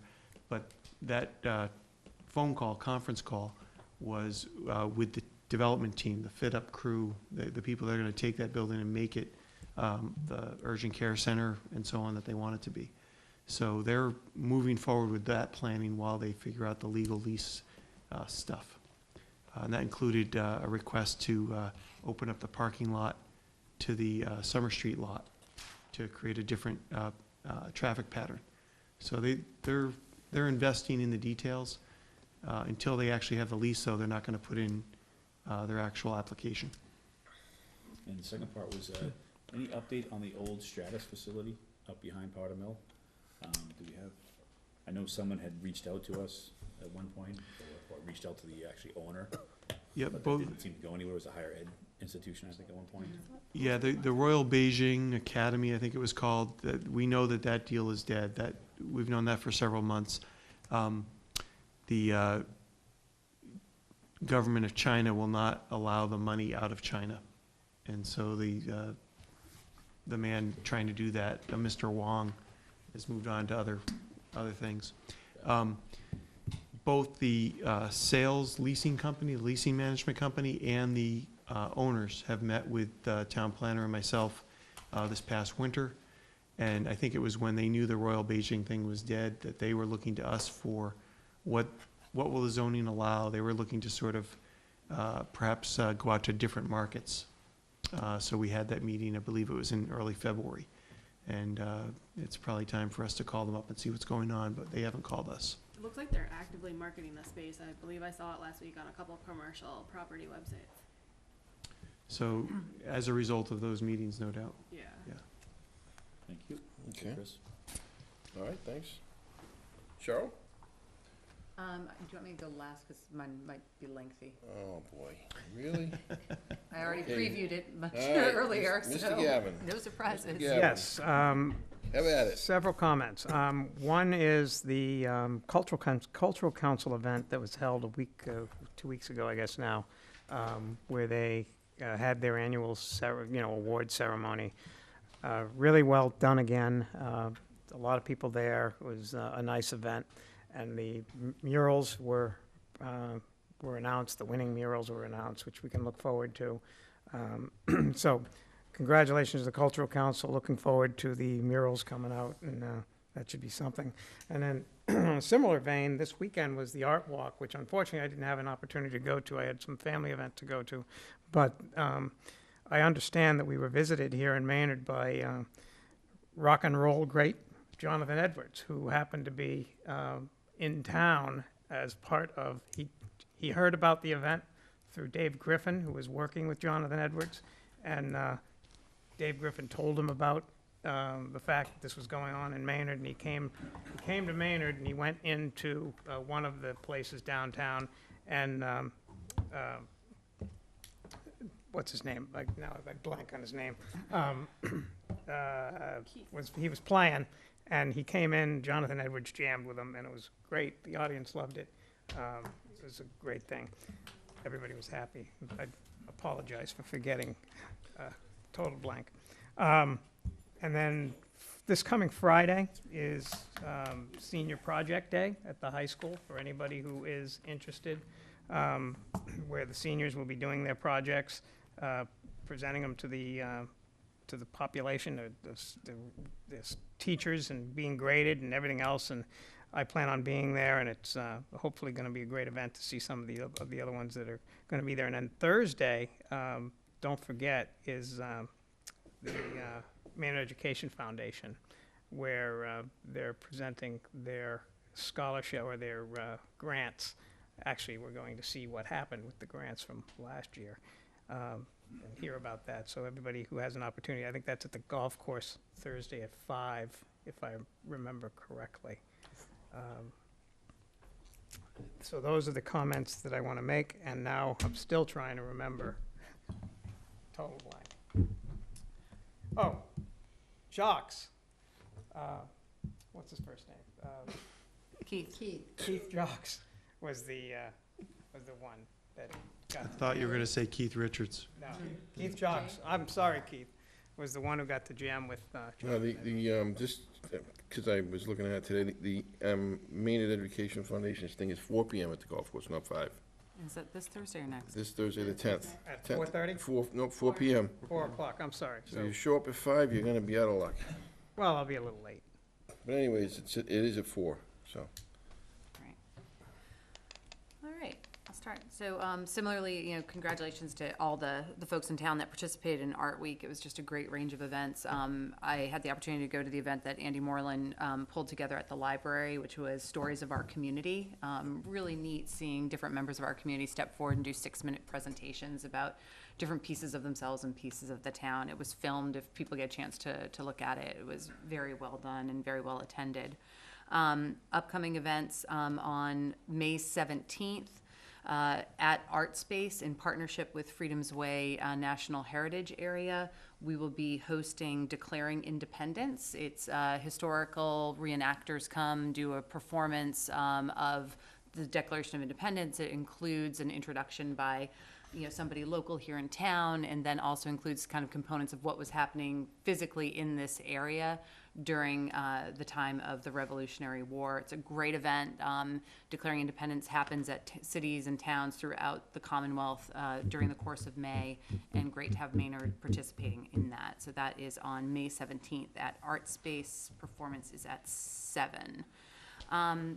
Then what I want to do is, I alluded to earlier, wanted to kind of have an opportunity to have a bit of a discussion about Article 17, which is the fire station design plan. I know that we've got, Ken is here from the Finance Committee, Ron Calabria, who is part of the committee looking into the fire station. This article was one of several that FinCom took up last evening to determine whether they were going to vote to recommend or not recommend at town meeting. The vote last evening was, the motion was to recommend. The motion had 2 in favor of recommending, 4 against recommending. So the net result was that FinCom does not recommend for Article 17. I know there have been some email exchanges today about what some of the factors among those who were who prevailed in the not recommend were. Having attended the meeting last evening, a lot of the questions really came down to questions around longer term funding for the project itself, and sort of a question about recommending a warrant article for $800,000 for when we don't know how we would ultimately fund the complete project. And for that reason, FinCom felt that they did not want to support it. Ken, do you have anything that you'd want to add to that? I don't want to. So good evening. I'll keep my comments short. My name is Ken Estabrook, and I chair the FinCom. Cheryl sort of recounted what it is. So let me preface my comments by saying I'm speaking as one individual on the Finance Committee, but I'll try to reflect what I think the discussion that went on. So I think the concern, as Cheryl pointed out, was that our role is to recommend to town meeting, make a recommendation about each article. In this case, there's a warrant article to authorize expenditure $832,000, which is about 63% of the capital stabilization fund. We recently spent money from that on the property, authorizing the sale of the property. In that case, the Finance Committee was pretty confident, because if something happened and the fire station didn't go there, then we would have the property and could dispose of the property, and then that money would get returned back to the town. In this case, we're buying some plans, and the Finance Committee felt fairly strongly that how could we spend $800,000, recommend spending $800,000 when there is not a plan for how to finance this, and wouldn't it make more sense to spend that $832,000 when we did have a better idea? Just to be clear, I don't think anybody on the Finance Committee is looking for a detailed plan, but right now there really isn't any source for that. And at yesterday's meeting, there were a lot of possibilities discussed without very much certainty. And so that's sort of where the Finance Committee came down on it. So, Andrew, maybe you can help Ron possibly as well. When we talk about a plan, I'm assuming you're talking about a financial plan as opposed to a plan for the, floor plan for the building and design stuff. Do we need, Ron, Andrew, if you guys, either one of you know, or if anyone else knows as well, when we go out and put these things out and seek out grant applications and those type of things, when we do that, do we need plans? That will, so in order for us, so my question is for Ken and the Finance Committee, or for anybody in town that would ask, is what some are asking for, we can't get until we take this step. So we can't get to that next step of financing until we actually have physical plans in front of us that tell us what the building's gonna be and what the costs are gonna be. Is that correct? Is that, We I mean, could is go that out for interpretation? financing without that, but in order to be eligible for grants, we absolutely have a better presentation when we know what we're gonna do. And I refer back to what I said earlier about the MassWorks program. We knew what we wanted and we got a $3.2 million grant. We will get nothing if there are grant opportunities out there without a plan. If we tell them we have 41,000 square feet of land and we want to build a fire station, they're gonna tell us to come back with detailed plans. So in fairness, if I could clarify one point here. In the case of the school, there was, of course, a specific source that was identified. So we went to town meeting, and there was a recommendation made, and we had a source. In the case of you know, the MassWorks, you also had a source for that. When we talked about this yesterday, the statement was made that there were grants out there, but those grants would not be sufficient. So I guess, just to clarify, I think what the Finance Committee is suggesting is, if we're gonna spend $832,000 on plans, then we also ought to be willing to step up to town meeting and say, when we get these plans, we're gonna finance the building through these methods. And even if it's a variety of methods, it might include a debt exclusion override, it might include grants, although seemingly the grants would not be anywhere near sufficient to build the building. And so without some sense that there would be financing for the building, then these plans would cost $832,000 and then go up on some shelf or some, you know. Ken, a quick question. See, I don't, we had planned for more than a year, a three-phase process. Ron, do you want to come to the table? Because the mic. For TV land. Thank you. I just got my haircut too. Cut it myself, it's cheaper. Did you go to David's barber? Yeah, Ron's barber. You don't have a whole lot to work with, though, sir. So Ron Calabria, I'm the chairman of the Fire Station Building Committee. So when we envisioned this, we wound up envisioning, we were asked to do two things: locate an appropriate piece of property and come up with methods to finance it. And we did both of those. In terms of the land, it would be redundant for me to talk about it, but so we have that. But we wound up envisioning a three-phase approach to this. And my view, and I think the committee's view, has been to really be very careful not to spend any money or commit any money beyond the phase we were in. So now this seems to me, and I'll defer to you on this, it's a two-phase process as being suggested. And so the way we did this was that obviously whenever we go to town meeting and ask for approval for construction money, we're going to get asked rightfully a lot of questions about, well, what else did you do besides whatever it is we propose? And so in order to be able to explore all options, we need the plans and we need a good cost so that we can then go forward and explore different options. Right. I have no idea, you know, and we've done a lot of work. We've talked to our Senate, our Congress people. We've talked to our local folks. We talked to the Department of Agriculture, and they actually have a loan that we could get, which still is financing. So we've been doing that work, but when we wind up at town meeting at some point and say we want to talk about the construction money, I fully expect I'm going to get asked, did you look at grants? Did you know, all 50 questions? So we want to be able to answer that before we go on and say to the town, you know, please approve this money. And that was kind of our thinking.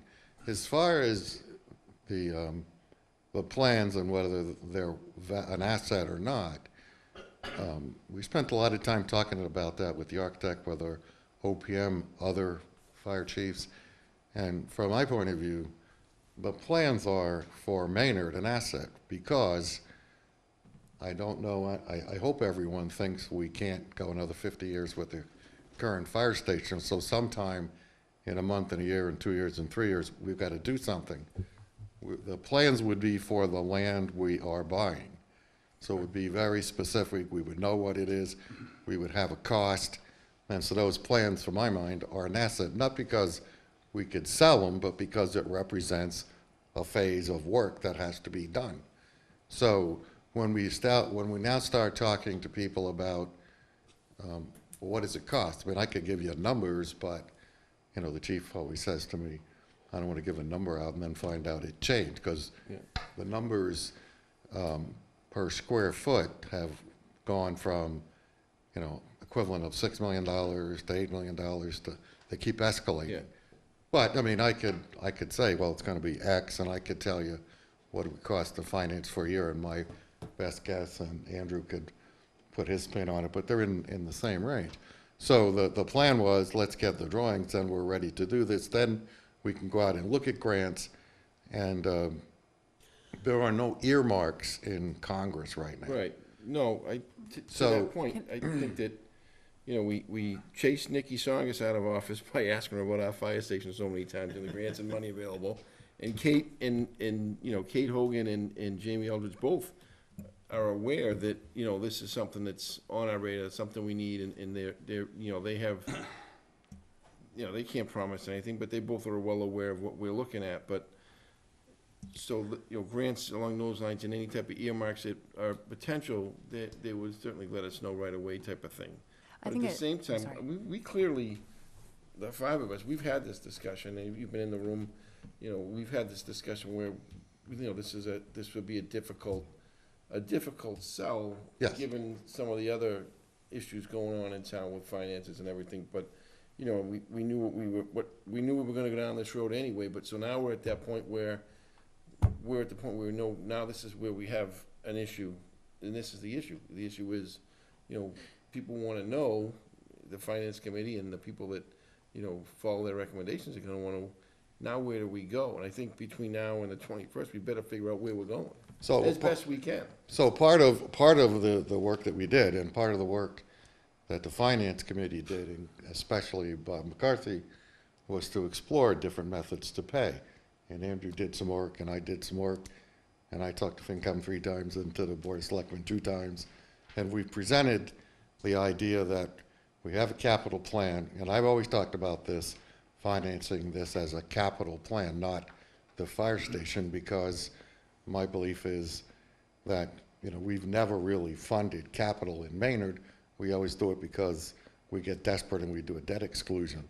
So now, if we're $1.7 million below the levy ceiling, we don't really have much ability to do overrides and to do debt exclusion, whether we want to or not. So we didn't see that as an option. There are different things in the schools and different things where people would like to do overrides or debt exclusions, and there isn't much room there. So what we concluded was that we could do something like we expect certain new growth, like in the case of Parker Street, that may be the only somewhat firm piece of new growth, which would raise the levy ceiling and which would provide more than a normal amount of new growth, that we could use some portion of that money to begin to fund the $3 million a year the capital plan says we need. It just so happens the fire station, according to the committee, is number 1 on the list. So we could fund the fire station project, and that's what we recommended.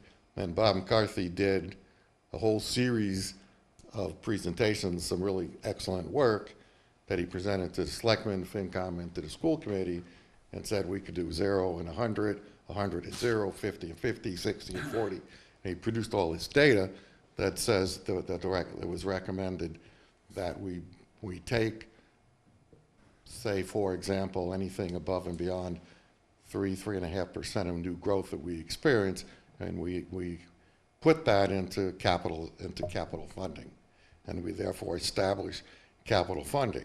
If you look at Parker Street, and I know, Chris, you rightfully have always said, let's not spend it before we have it. We have the plans. 2020 is when we probably will start to see, depending on what the assessor says, money, then that could start to fund the capital plan, and that's basically was our plan. You didn't vote on it, this board didn't vote on it.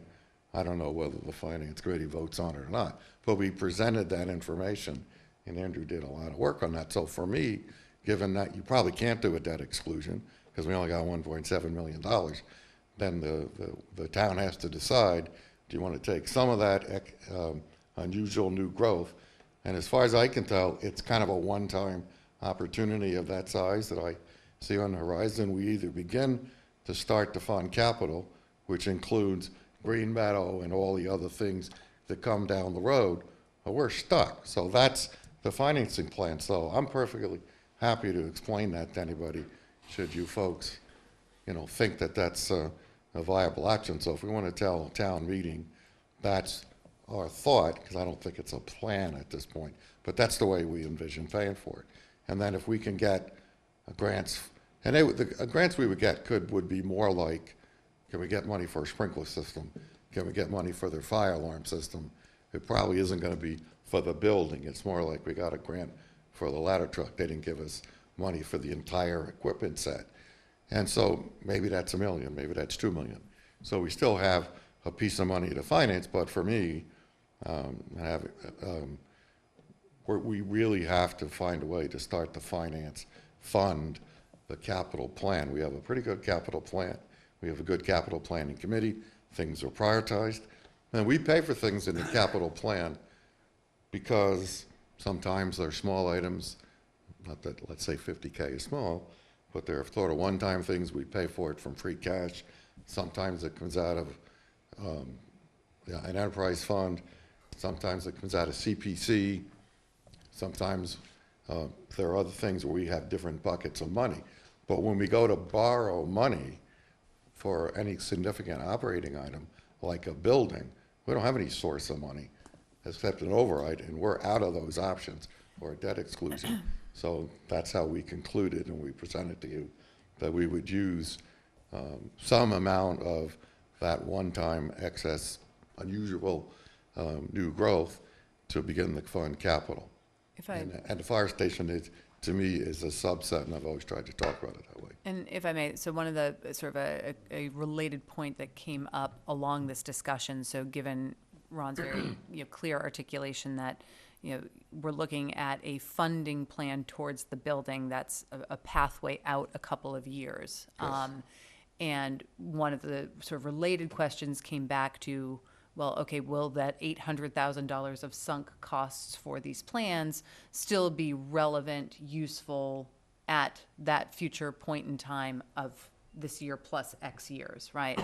And that was a question that the chief responded to last year by noting that the way that we are designing this fire station now, and if we were to move forward at this time, it would be in keeping with the most up-to-date codes for stations, which will be voted on and approved this summer, so summer of 2018, and that updates to those codes are at what best, like every 5 to 10 years. The OPM says that it takes a minimum of 5 years for something to go through the cycle, and there is nothing on the table beyond what's currently being put into effect. So it gave us 6 years, a level of assurance of the strength of the plans that would result if approved now for utility at construction at a future date. Yeah, I mean, the thing, of all the codes, the only thing that really affected us in this group in recent times was earthquake codes. Mm-hmm. All the other codes are no big deal. It's having to build a building for earthquake code. So I shouldn't even say this, unless they come up with a volcano code. I don't think, and our engineers tell us, there isn't anything like that on the horizon. So I'm very confident, and the engineers and the architects are very confident that the plan, that what could happen is cost could change. So they have a database, and in the database is every piece of steel, every piece of sheetrock, everything's in there and all the labor. So in order to update that, let's say in 2 years, you have to go in and update. Right. You have to go in and update the cost factors around the program, and it's like a $5,000 to $10,000 exercise. So in fairness, so you start to see here where the finance committee had some reservations about moving forward without there being some plan for financing this stuff. So it might be 5 years down the road, might be 10 years down the road. No one disputes the fact that we need a new fire station, okay? No one disputes that. And that's not, the Finance Committee certainly shares that perspective that we need a new fire station. But, and frankly, if this were a $10,000 or $20,000 expenditure, we probably wouldn't be talking here. But we're talking about an $832,000 expenditure. When given the things, the choices that we're already having to make this year to do plans, when we could do these plans at a later time, when it's closer to a time when we actually would have construction money. That's where the Finance Committee is coming down. Now, the question's been asked, what would it take for the Finance Committee to be able to recommend something? And again, I'm speaking as one person, but it's pretty clear that right now, we're just being asked to spend, we're asking town meeting to approve the expenditure of over $800,000 for plans, without going to them and saying, these plans will lead later on to us needing to finance a $10 million, $15 million, who knows, $20 million building. We don't know what the price is. And where are we going to get that money? Where are we as a town going to be able to finance that? So if we are going to go forward and ask the town to spend $832,000, then I think we also owe it to town meeting to inform them fully. Now, it's not about contracting this from 3 phases down to 2. It's about, if we're at phase 2 and we want to pull the trigger on phase 2 and do the plans, then for $800,000, then we should be also informing town meeting fully about what this $832,000 will buy, which is a decision later on down the line to spend $15 million on a fire station that we don't have financing for. So, I mean, but so there's 2 questions. First of all, if anybody thinks we're going to have this current fire station for 5 or 10 years, you're being very foolish, because it is not going to last that long. We have serious life safety issues in there that you've all known about. So this is equivalent of the high school. We pushed the high school off, and we pushed it off. Finally got to the point where the state said it's going to cost you X amount of money to fix it. We have worse life safety issues. We don't have as many people in the building, but there's asbestos, lead, there's lead pipes. But respectfully, we found sources for funding the school. We went to town meeting and we said, here's how we're going to finance the school. All Finance Committee is asking is that we do the same thing now, that we give town meeting some general sense of where we would find financing for this. So I guess, just if I may, to kind of bring us back to, so I'd like clarification, Ken, so what is it that Finance Committee specifically would want to see that would, and in your perspective as just one member of the committee, that would potentially change their perspective on this specific article? Or is there nothing that can be seen at this point in time that would change Finance Committee's view on this specific article? From my opinion, as a member of the board, and as I have made clear in every forum when I've discussed the fire station, as I made clear in the FAQs that I submitted as minutes to this board before special town meeting, the entire process about this and communicating with the town has been to be very clear that this is that we are moving along a stepped process of, and to talk about the fact that there are expenses here. Nobody's pretending that we're going to do $800,000 of plans for a fire station that lives in a plan book. So I guess what I'm just unclear about, and I'm still unclear from the conversation, is this a matter of FinCom wanting to see something different in the article written? Is this a matter of FinCom wishing to have certain elements of sponsor comments that would accompany the article for town discussion? Or is this a matter of FinCom saying this whole thing is just insufficient, absent having something else approved by the board that talks about a long-term capital planning fund? And that's a fair question. So again, speaking as one person, but it was a split vote. We can only go based on what we see in the warrant article along with the sponsor comments. The sponsor comments did not sit here, and Ron is right, and we probably can't wait 15 years. But if that's the case, then let's tell town meeting, this is a decision that we're going to have to make in the next 5 years. And in order for us to do that, that's the reason why we're spending $832,000. I'm very certain that we're going to have people getting up and asking at town meeting, why are we spending 832?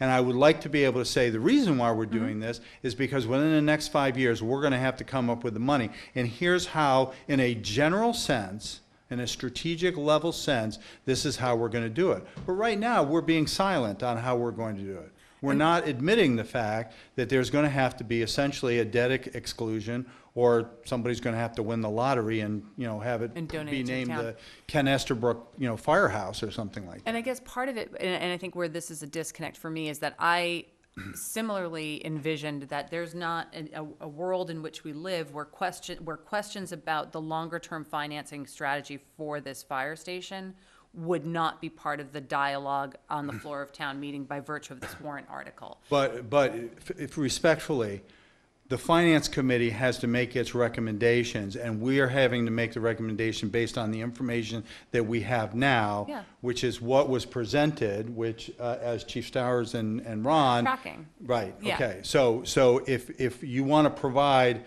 more information that will then be also provided at town meeting to the town meeting voters, then I feel certain we So can. what I'm hearing is that if there would be a willingness to consider that if we were to adjust sponsor comments to, for example, talk about the fact that, this is, further to discussions at special town meeting on this date, this is the next phase in a 3-stage strategy. Phase 3 would be coming to the town to discuss funding for the ultimate build of said fire station. And that funding would And come we recognize from- that, and ideas for that funding would include Right. searches for grants, exploring whether or not we could, come up with a mechanism to add funds on a regular basis to the stabilization fund, et cetera. But don't you think that that the way that we fund it is dependent on what the cost is? And we won't know the cost. Absolutely. We won't know the cost until we complete this phase. So I don't know that we don't know the cost. We don't know the exact cost. And quite frankly, we won't know the exact cost because in year one, it's going to be a certain cost. And as Ron points out, that cost will have to be adjusted as time goes by.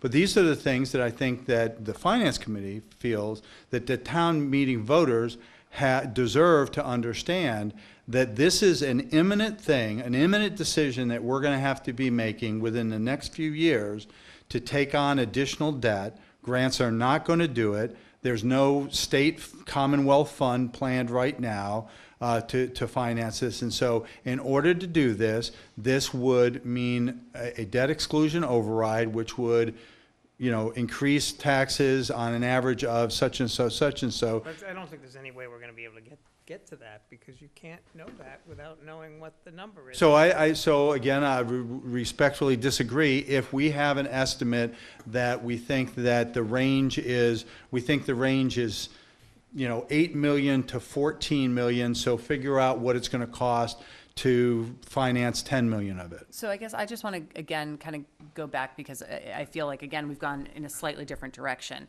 Is the desired ask from Finance Committee for language within sponsor comments that would go into that degree of detail, or where I was going previously, that FinCom would be perhaps willing to consider supporting if there was language that said, this is phase 2 of 3. Phase 3 is looking to fund a multi-million-dollar construction project. What's multi-million dollar mean? Okay, so Is it $2 million? No. Is it $25 million? Greater than whatever. Then fine, put a range in that so greater town meeting knows. of X million dollars, anticipated likely than less, less than this.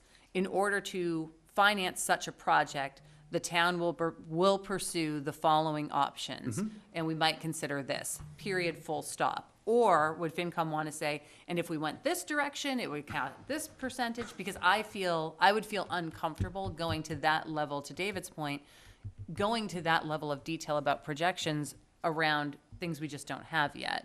But I do feel comfortable, and I'd want to explore whether or not the board, or whether or not it would make sense to make some sort of an adjustment to sponsor comments to at least ensure that the dialogue that I presume will take place anyway definitely will take place because it's embedded within the warrant article. And that's fine, but again, keep in mind that the Finance Committee has to make its recommendations ahead of time. Okay, so we meet next Right, no, Monday. no, I- Right. yeah, no, I understand And that I'm we're just not- saying, we're- we we've can't got wait, clock that's we can't ticking. wait till town meeting to Yeah, get no, that I, information. and I wouldn't want to, I don't like the confusion that So, risks ensuing given from what you that. just said, and Right. again with the caveat that I'm one member, I think right now we have no information in there other than sort of an amorphous discussion that we would have to come back at some future time for financing, no amount, no method.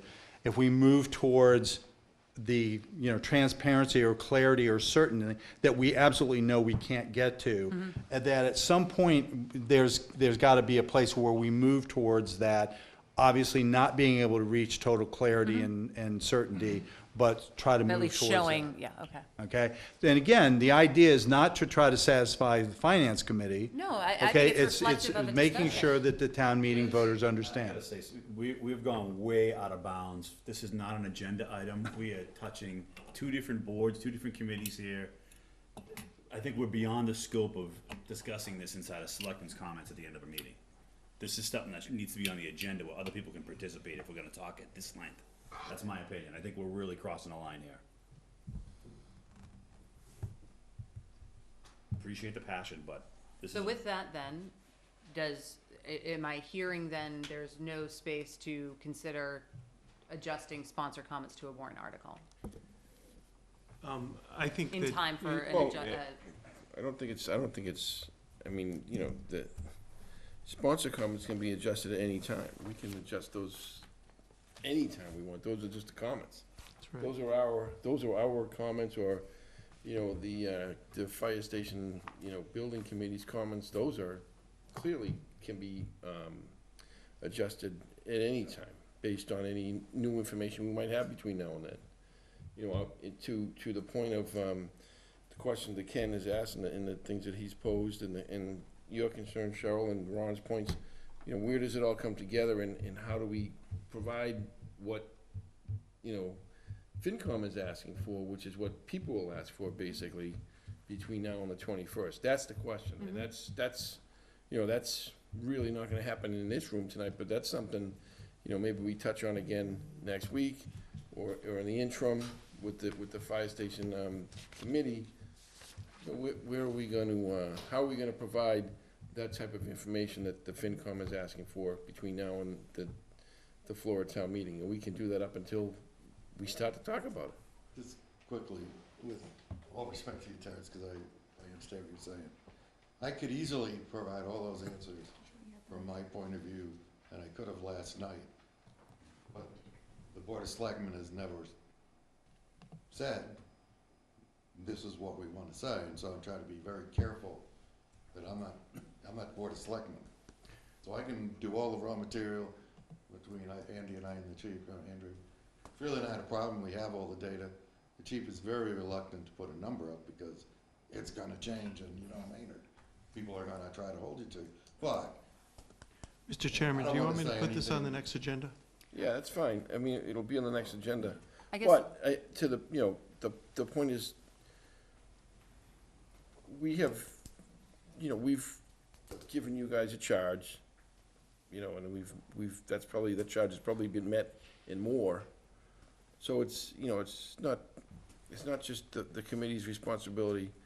It's everyone in the room's responsibility in the sense that, it's not gonna get done without the committee, it's not gonna get done without FinCom, it's gonna be a community event to get it done, but, to Terrence's point, we were kinda going beyond the discussion of last night. I think there needs to be, some information, like the information you're talking about, presented to us between now and then, so we all have some say together as to what the comments become.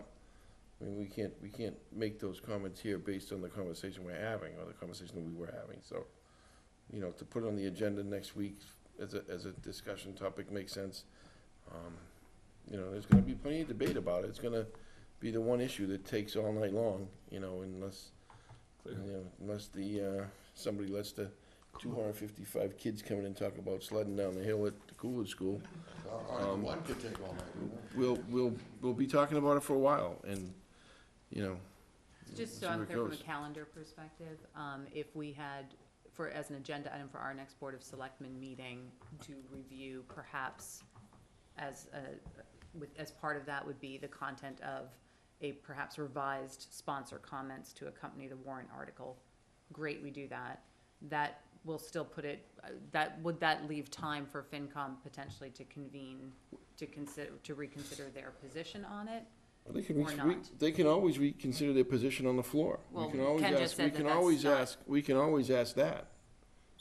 So I'm willing to get the finance committee back together to reconsider this. Finance Committee is scheduled to meet on the 14th, if I'm not mistaken. Correct. But my point is we'll continue to work, I'm sure, between now and the 14th. If we're going to present to the Fire Station Building Committee is going to present to the Board of Selectmen on the 15th, I would imagine that they would be prepared to make a comparable presentation to FinCom on the 14th.